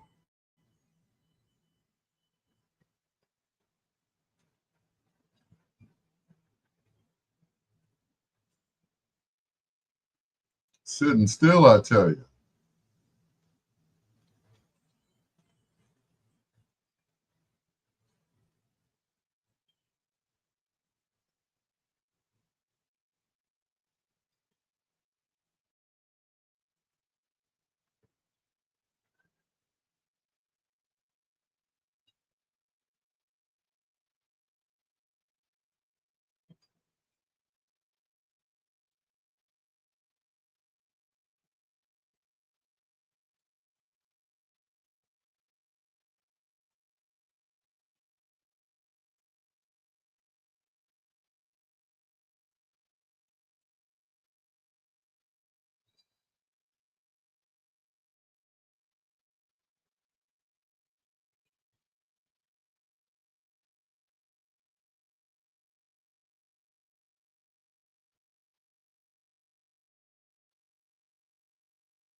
Baby, be mine, please.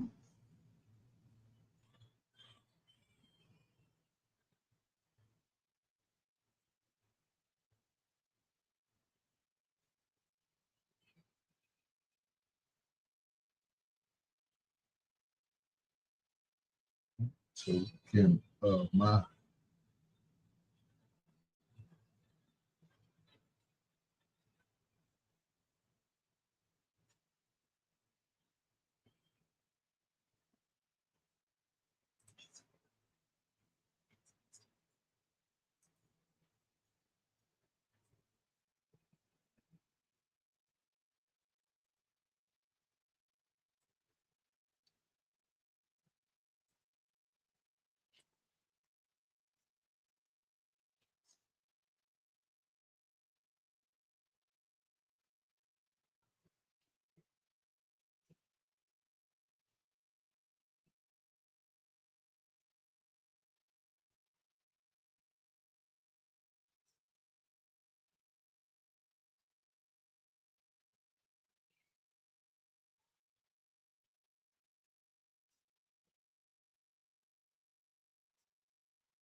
Lady G.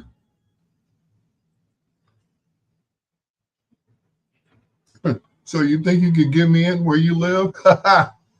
So you ain't going through that again, huh?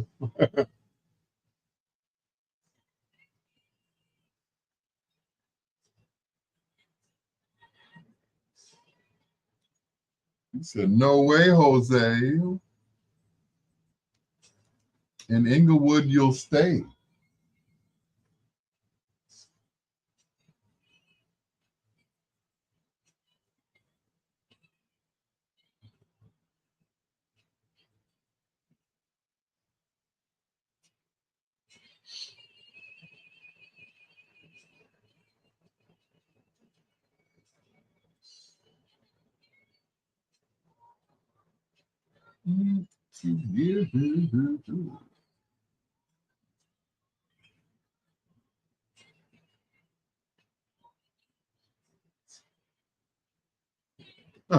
No, no comment, huh?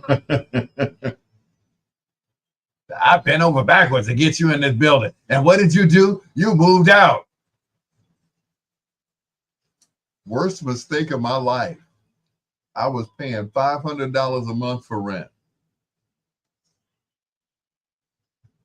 Now I'm paying double. But it was only a studio apartment at the time for $500, which wasn't bad. You know, it was just me. So could you pay $900 a month? Absolutely. I'm already paying that here. I'm paying $960 here. Oh, I take that back. They added on another $134 because my son is staying with me. Yeah, go figure. And this is a 2-bedroom apartment.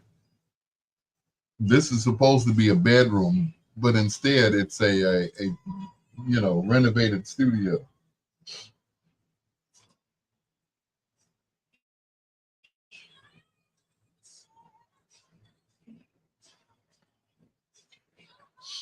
So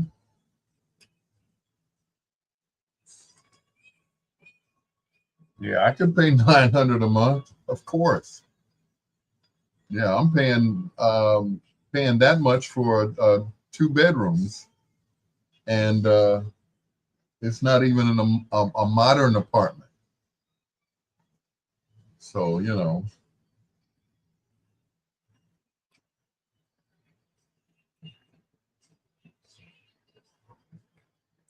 but it is what it is, and it ain't what it ain't. Yep.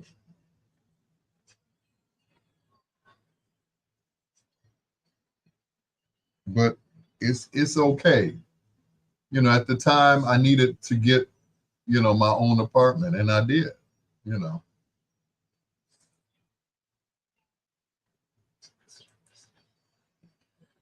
You know, I did. I got an apartment by myself on my own, and it was, you know, it was great for a while. But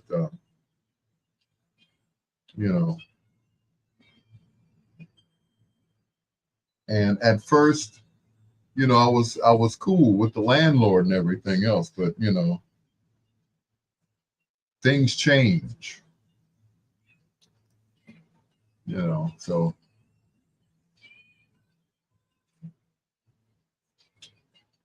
but it is what it is. You know, my son is in the process of trying to find a place for not only for him but myself. So they're gonna put me in the back and in the closet somewhere. So they have 1 and 2 bedroom apartments. The 2 bedroom comes with 2 bathrooms. Really, that might work.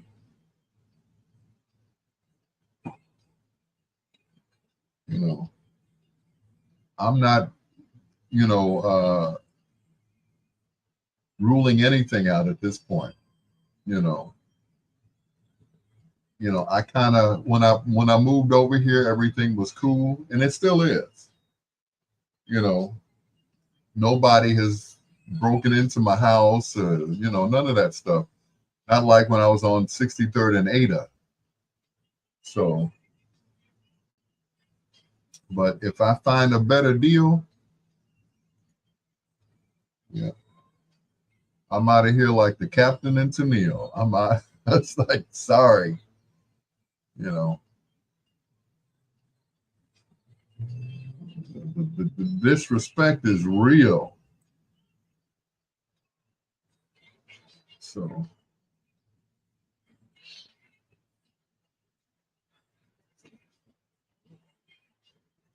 you know, I'll take a 2 bedroom apartment at this point. And yes, $900, yes.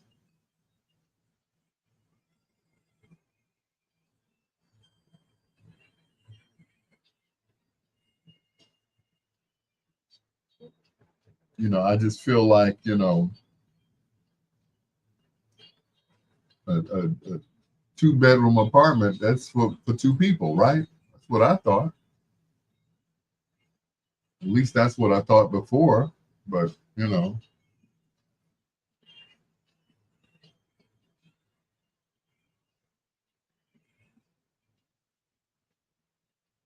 but, you know, it was, they were, meaning the landlords, they were crazy about the fact that I was moving in because of my celebrity status. But obviously that doesn't matter. It's like, okay, whatever you are, okay. But it's cool. You know, like we say in church, ain't nobody mad but the devil.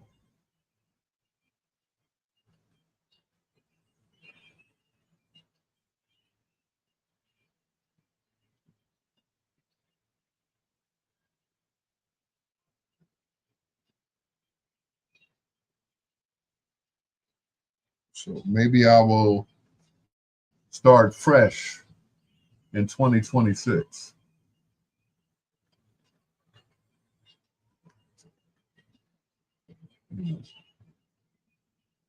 You know, once again, I feel a little disrespected, just a little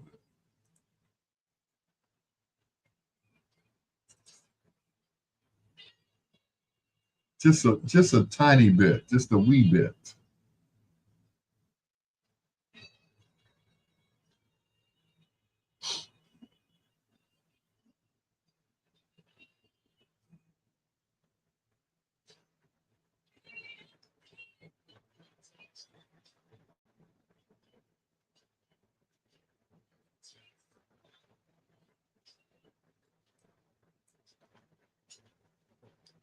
Just a wee bit.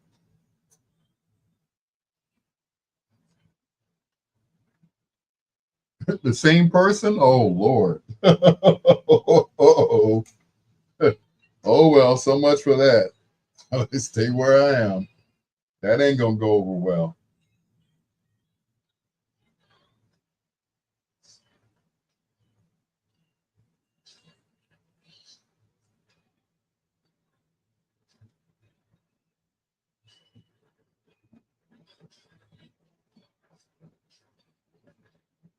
Yep, that ain't gonna go over well at all.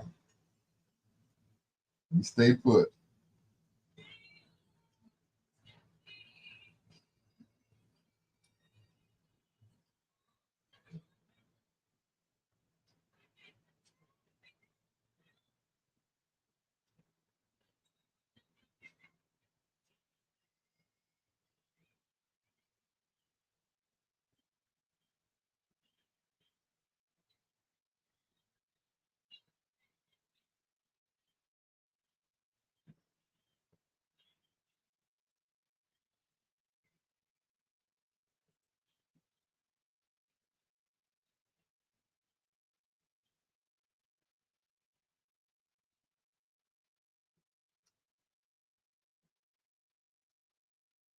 Something that you did. No, no, nothing you did. Absolutely not. Nope, never ever. I was thinking about getting one of those, those mobile homes. You know, I've seen some that look really nice, and they don't want a lot of money for them. So that way I have money for utilities as well. So, but mm-mm,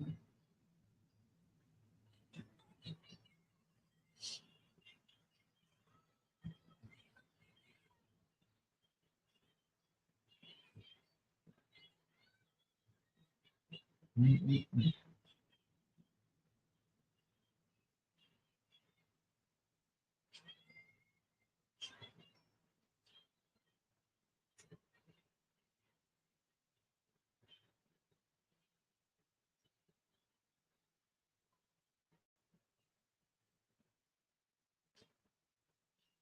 Yeah, I'm thinking about getting one of those because you know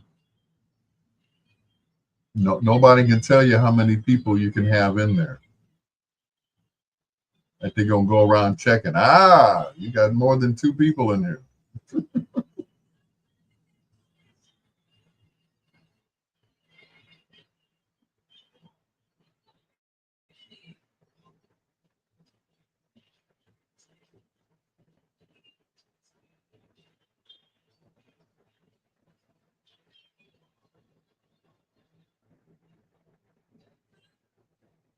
Yeah,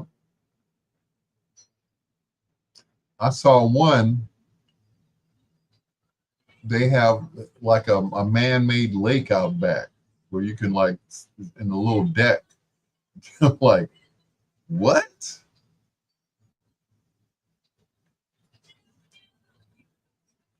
It reminds me of back in the day when we had what do they call it? The demountable. I know I'm not pronouncing that correctly, but you know, I've seen some. They got washers and dryers on the inside and everything. I'm like, oh, yeah. I was told I couldn't have a washer and dryer. I'm like, okay. Yeah, I was told I had to go to the laundromat. Like, oh, okay. Most apartments that I stayed in, they had a washer and dryer on site. So, yeah.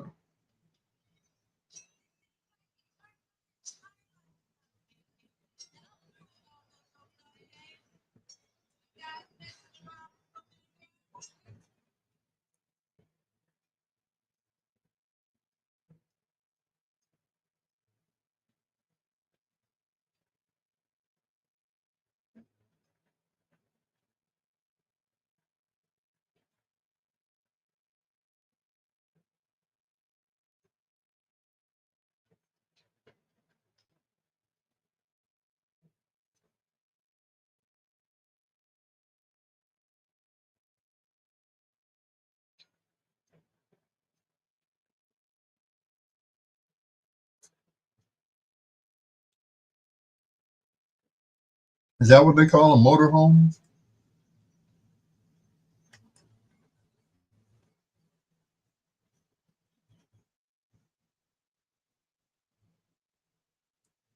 Wrapping up foreplay on Mickey Howard. That is Love Under New Management, right here on Bedtime Stories. Breaking news. The government shutdown takes effect as Congress fails to pass funding bill. What does that mean? We'll find out in the morning when I don't have my Social Security check. Hopefully they already did them, but we'll find out. Anyway, it is your peanut butter brother, Dr. Al Greer. I'm like, okay. There's an old saying that says, when it rains, it pours. So I'll be out doing Uber. Speaking of Uber, hello to Pamela Hawkins. She said, I just got home. Well, that's great. I'm glad you're home safe. Haven't seen you in a while. Maybe soon. It's Tevin Campbell, the first of two in a row. Tell me what you want me to do right here on Bedtime Stories with your peanut butter brother, Dr. Al Greer.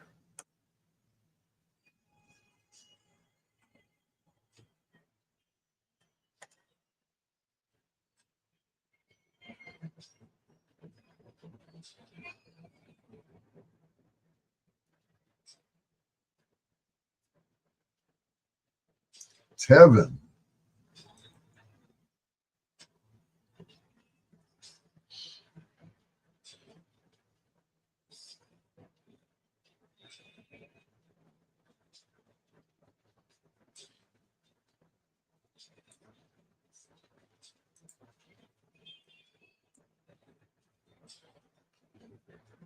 Uber just reactivated my account recently. Oh, okay. Government shutdown again. Yeah. Duran said, I hope I didn't offend anyone by stating the type of my woman. A woman I prefer. I have nothing against a woman's body size. I just love women. I don't think you insulted anybody on this page. I don't think you insulted anyone, sir.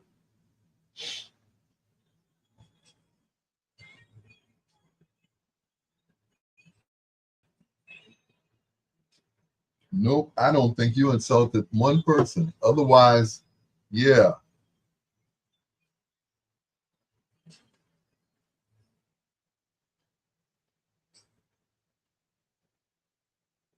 Yeah.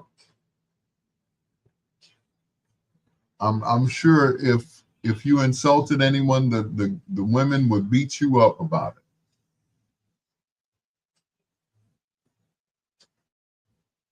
But obviously it flew under the radar.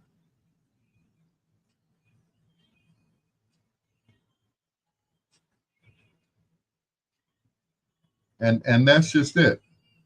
Freedom of speech, like Jimmy Kimmel.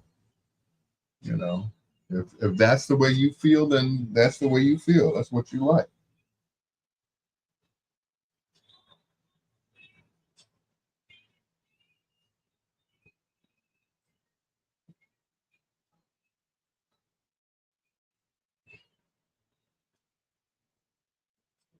If that's what you like, then so be it. Don't ever be ashamed of what you like, and that's it.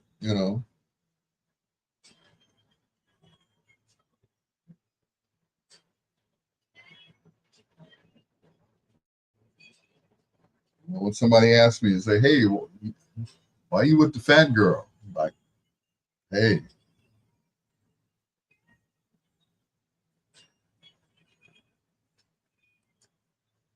that's what I like.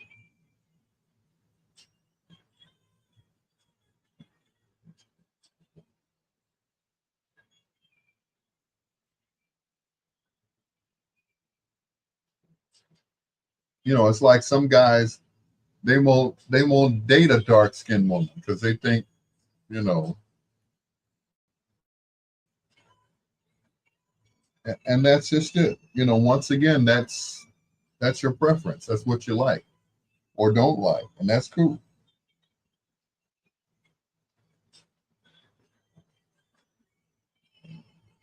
but never apologize for what you like,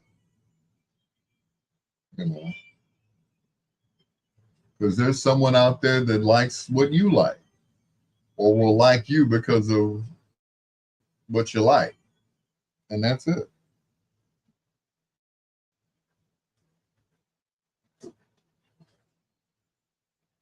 You know, like I told this one young lady, I said,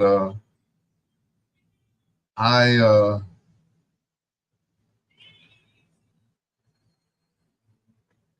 I used to like what everybody else liked, but they didn't like me. They didn't like me, so therefore, I moved on from there. I couldn't beat them over the head and say, "Hey, you're gonna like me, little light-skinned girl with long hair," and that was it.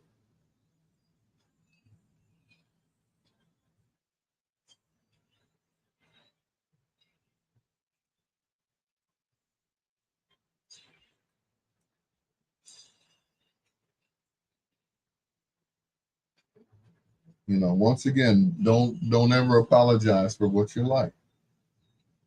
Keep liking it.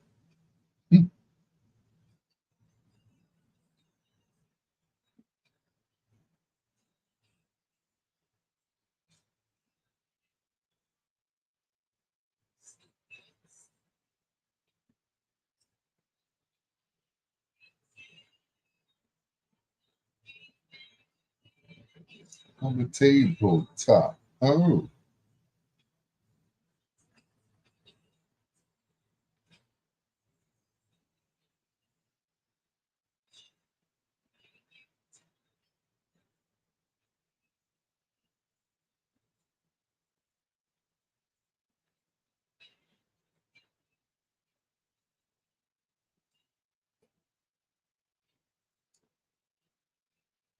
yep. Everybody has the right to like what they like.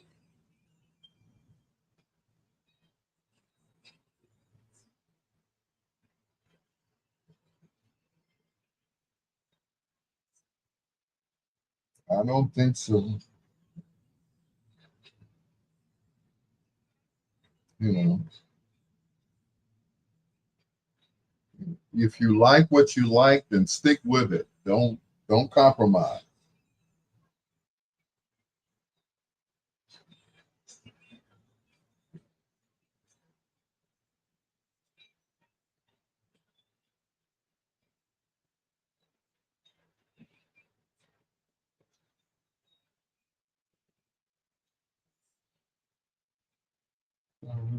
Yeah.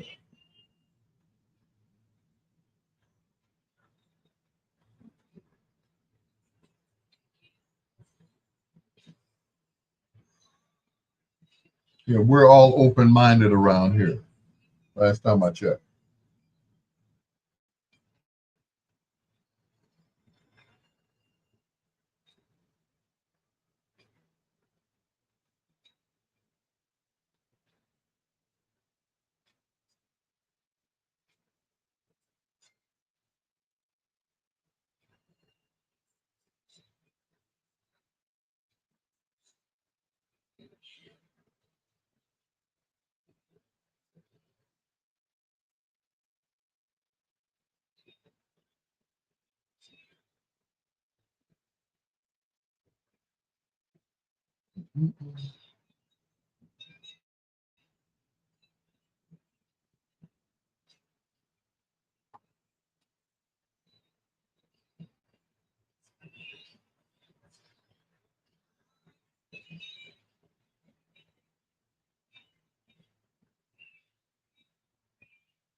Mm, mm, mm.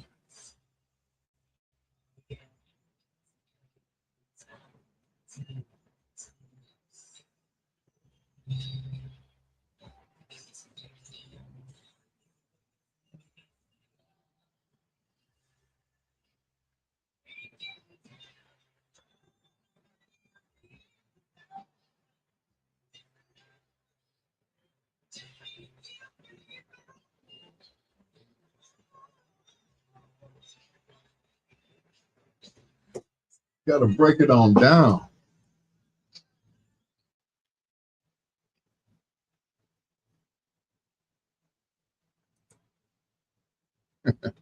Written by Prince. That is Tevin Campbell. And break it on down. Right here on Bedtime Stories with your peanut butter brother, Dr. Al Greer. And hello to Pamela Hawkins. Thank you for checking in. Pamela was my Uber and or Lyft driver at one time. She picked me up one night. We kind of hit it off, and off and on we text each other. But it's good to see her back online here on Facebook. Appreciate it. It is your peanut butter brother, Dr. Al Greer. Who did it best? Here's Johnny Hathaway, his version of Giving Up. So hard to do. Right here on Bedtime Stories.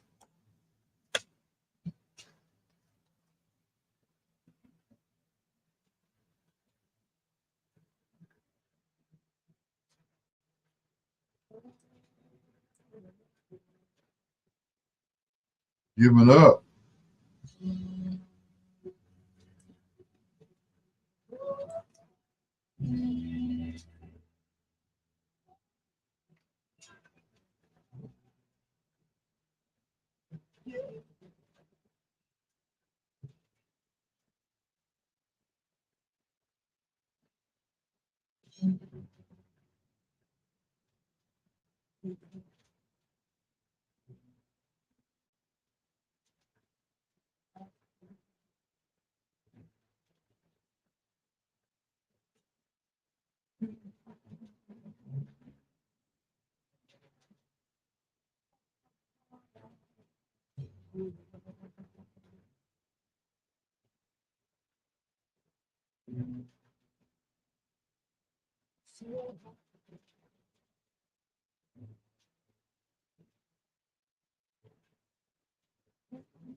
Sing it. Giving up.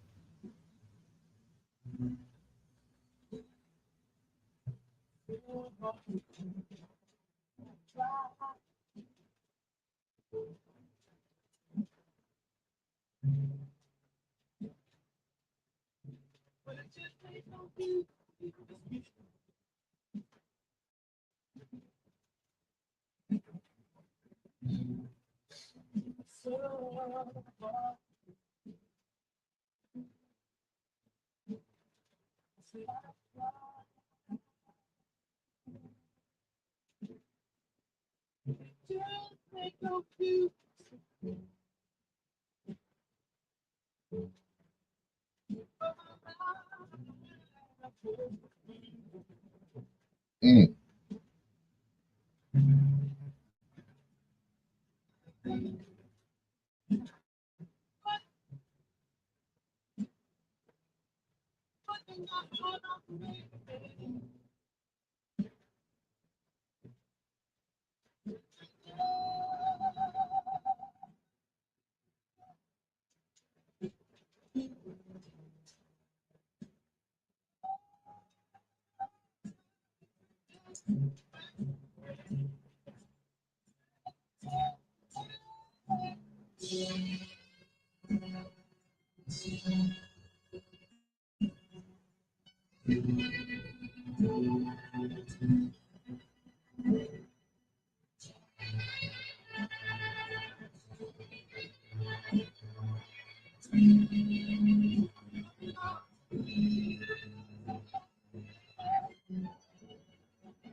22 minutes.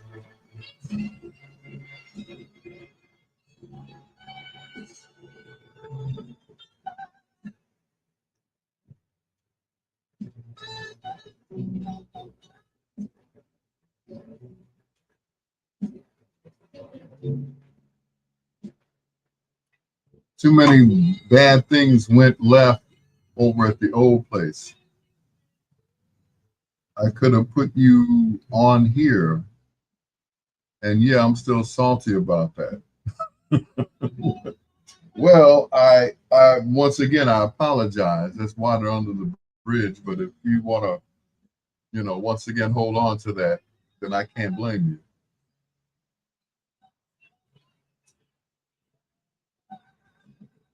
But it's a lot of things that were done to me that I had to let go because the it'll eat you up. Sometimes you have to let stuff go. You know, things that were done to you.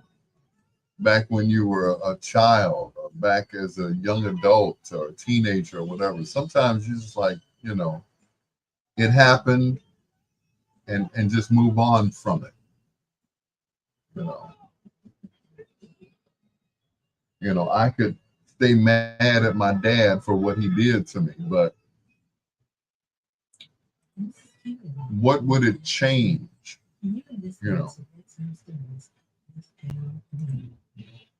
What would change about it? And that's just it.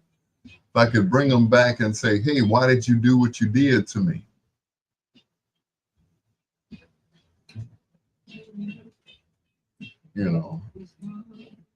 And the answer is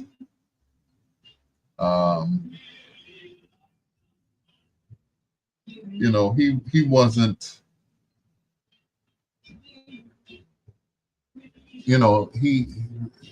he wasn't loved as a child. So as a young adult, he had to get out there and take care of the family because my grandfather had passed. So he had to get out there and be the man of the house. But you said, tell that message to my sister. It's like my brother and I still don't speak. But at some point in our lives, we'll have to see each other once again before we leave this earth. And that'll be it. But, right now,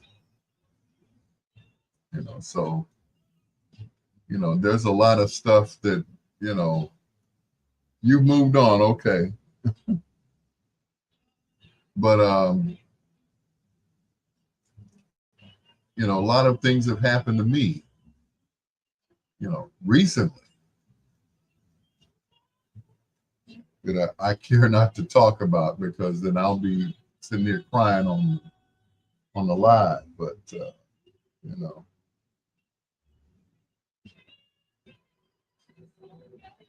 it's like my mother loved this song, and that was Donnie McClurkin's song, Stand. When you've done all that you can, just stand. And that's it. In my last relationship, I did all I could, and it was just no good. So,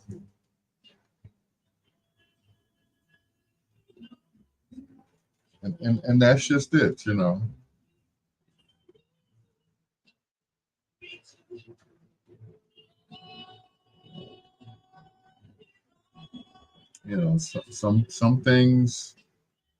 some things you can't change. Some things change with time. You just get on with it.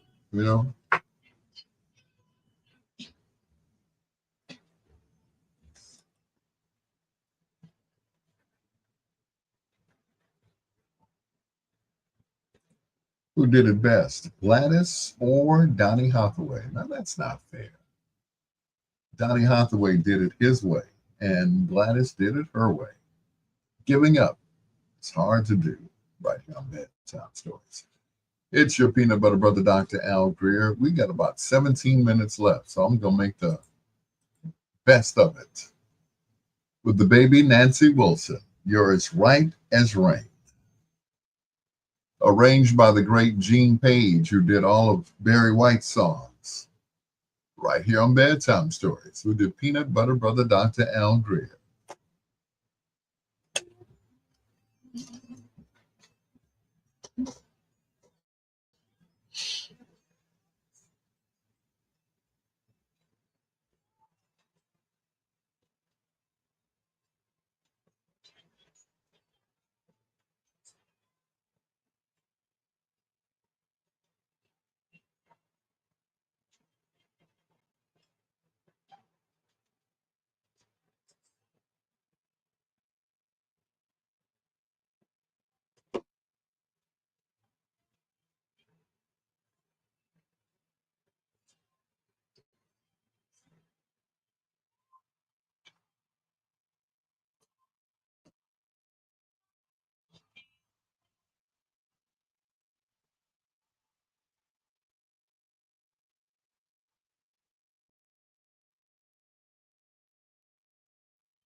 You're made that way.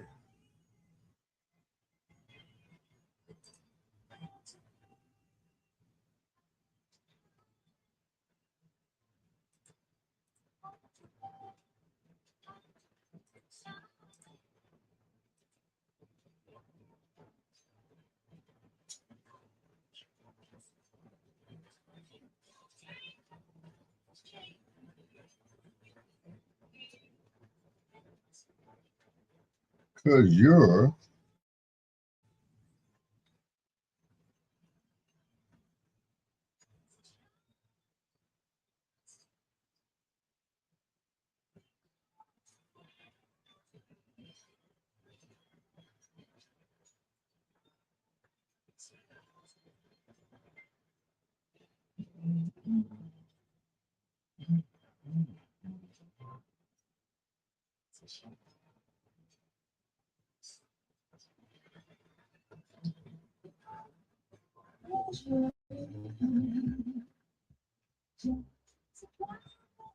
This is Kimberly, one of Al's gals, and you're listening to Bedtime Stories with Al Greer.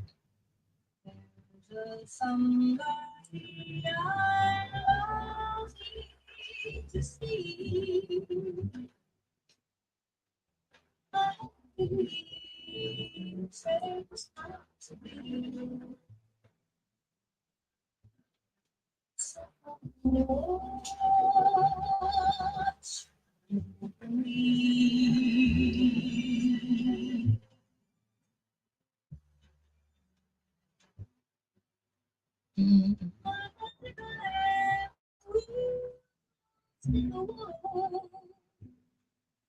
all right. Sounds good to me. Dinner's always good.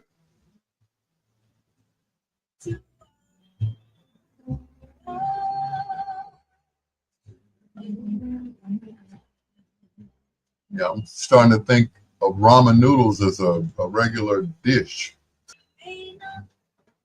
Probably eat some more before I go to bed, too.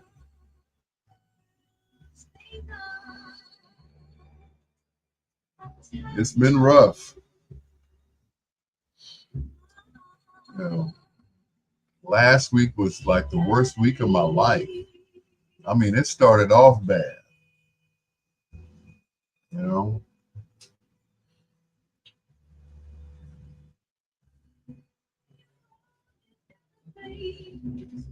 It started off bad with the death of Ron Carroll.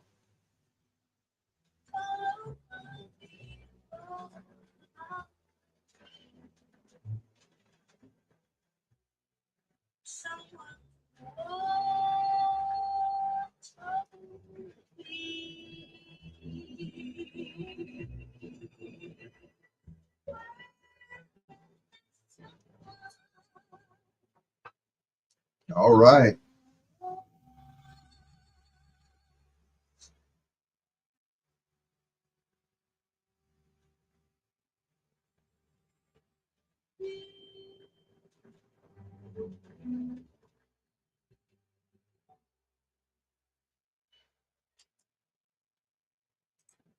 Back when music was music, 1963.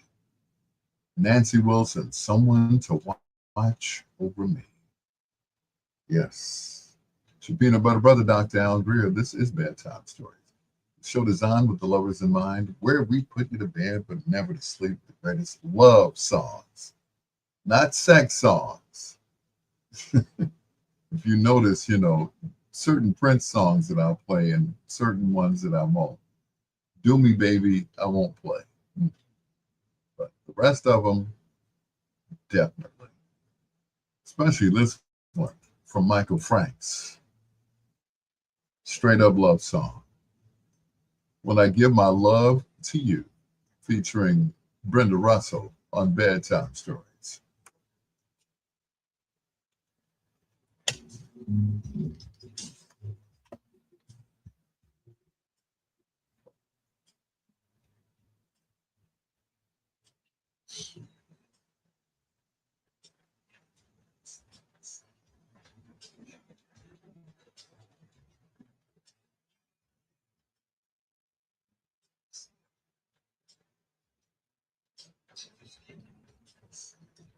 When I give my love to you.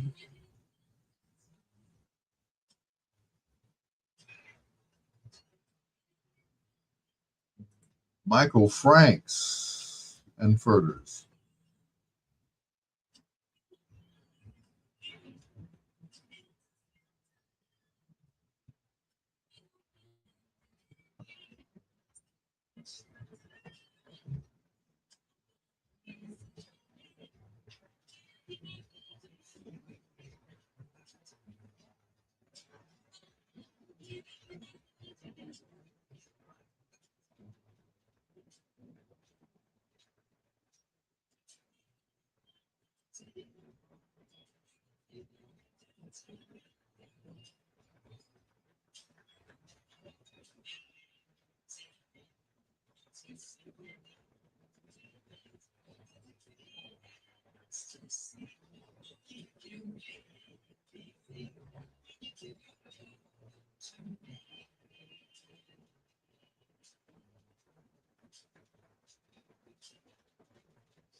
When I give my love to you.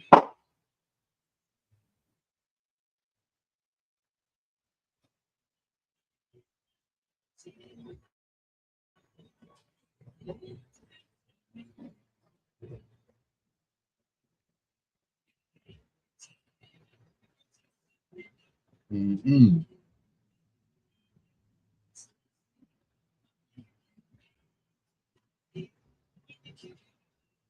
To you.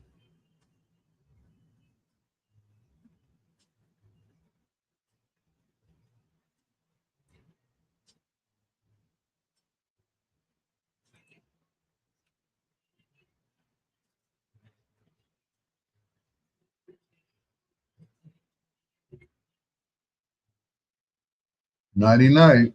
Bed and meds. Uh,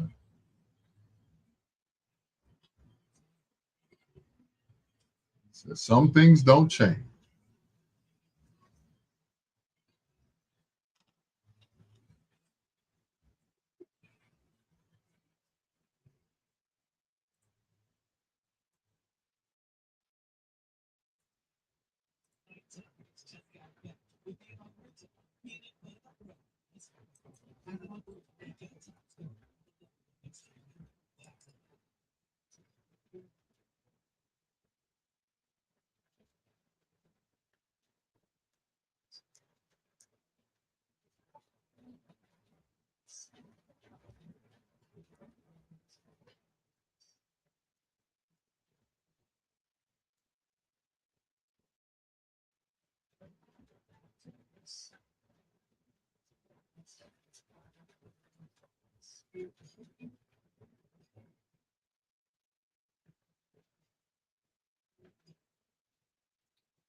Night and night.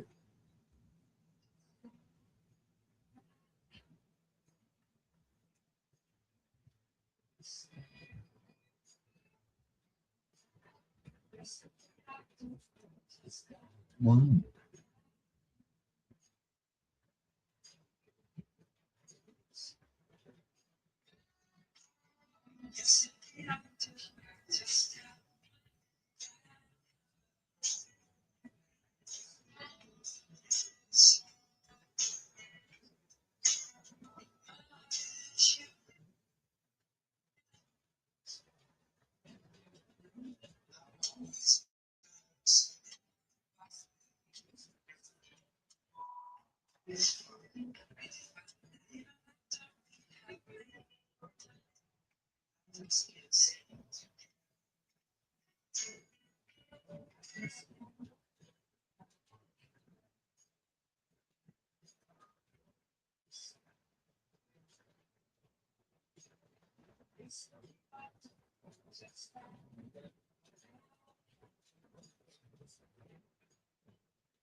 Good night, Barbara Jean.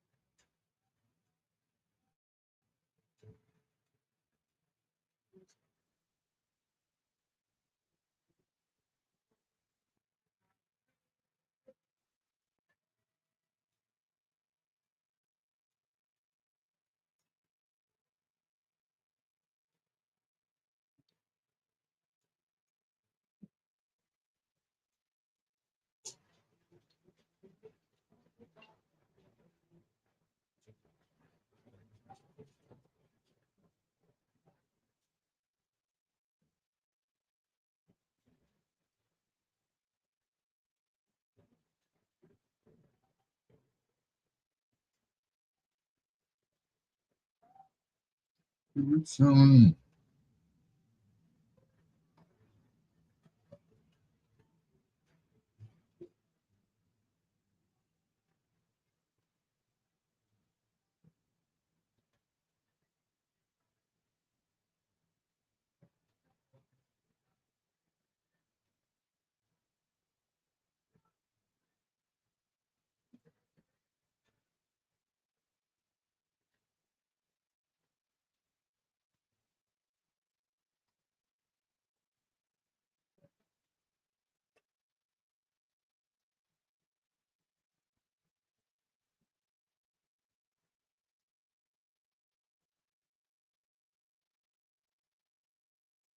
Oh, yeah. Thank you so much for staying up with me. That's going to do it for me, Al Greer. Thank you to Barbara Jean, also to Janelle, to Deron Williams, to Countess Williams, to just everybody. Thank you for being on my Facebook Live. We'll do it again tomorrow, right here on these fine radio stations. Till next time, blue skies, green lights, and peace. Good night, Miss Delicious.